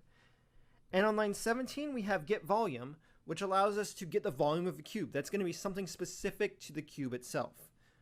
Because our shape doesn't have a color and only our cube has a color, we're going to store the color here in the private section, but the actual width of the length of the cube is covered in our base class, so we don't need to include a length here inside of our cube. When we initialize a derived class, we must initialize the base class. So you can't simply construct a cube that's been derived from a base class of a shape without constructing a shape as well. So the cube must construct a shape, and by default, the cube is going to use the shape's default constructor. We can use custom constructors by using something called an initialization list. So let's look at the CPP file for our cube. And here in our cube, we see we have the cube constructor, and our cube constructor takes in two parameters. It takes in a width, and it takes in a color. Because we want to give a shape with a specific width, we're going to use the initializer list syntax. So after the end of our function declaration, I have a colon followed by the name of my base class. So I'm asking C++ to initialize the shape class by using the shape constructor that takes in the width as a parameter. And then my logic unique to the cube class is here on line 13. What happens here is the first thing we're going to do is we're going to initialize the shape itself. We're going to create a shape that has a length of whatever width is, and then we are going to add all the cube specific logic. So the shape gets constructed first, and then the cube gets constructed second. There's an interesting bit here on line 16 through 20, where we have a double getVolume function that's inside of cube, and this getVolume function, normally we did width times width times width. Instead, we need to call the getWidth function because the width variable is actually a private member of a different class. It's a private member of shape and not a private member of the cube. Since it's a private member of another class, we don't have access to it. Instead, we need to call the accessor method, the getWidth method, to return that variable for us. And that gets to the idea of access control. When a base class is inherited, we can access all of the public members of the base class, but we cannot access any of the private members of the base class. So anything that's private can only be accessed by the class itself, not even the derived class. That initializer list syntax that we introduced earlier to call a custom default constructor for a base class is used quite a bit in C++, and we can do a lot of awesome things with it. So in addition to initializing the base class, we can use the initializer list to initialize the current class via another constructor. So if we want to delegate all of the work to a different constructor, we can do that. And we can initialize default values and member variables. So initializer list allows us to initialize not just which base class is called, but which secondary constructor is called for us, as well as default values for variables. So for example, if we look at the shape.cpp constructors, we see that in the shape itself, so remember this is the base class, the basic shape constructor, this is the default constructor here, is going to call the one parameter constructor with a width of 1. So what's happening here is the default constructor of shape is using the logic in the one parameter constructor of shape to initialize our object. And it's specifically passing in, we want a width 1 shape. And in our one parameter constructor, we see we have an initializer list here, and it initializes the private member variable width to the value that's passed in as width. So through the use of initializer lists, we were able to initialize the default constructor with our one parameter constructor, and then in our one parameter constructor, initialize private member variables without ever having to do anything in the code itself. So this is a way to clean up our code and to reuse a lot of our code so we have only a single constructor through the entire process. So let's go ahead and look at the program and see how this works when we run a main program. Going into the CPP inheritance directory, going to run make. And let's look at what main.cpp does. Main.cpp is going to create a cube of width 4 that's purple and print out that we've created a custom cube. This is using the cube that we created that is a derived class of the shape. So if I run ./main, we see indeed we create a purple cube, and we do that through building a shape that has a length of 4 and then creating a cube as a derived class from the base class of shape. As we build more and more data structures, we're going to start building small pieces that we can inherit from to build bigger and bigger systems and more complicated data structures without having to think of all of the logic. So I look forward to working with you guys as we build this thing up. I'll see you then.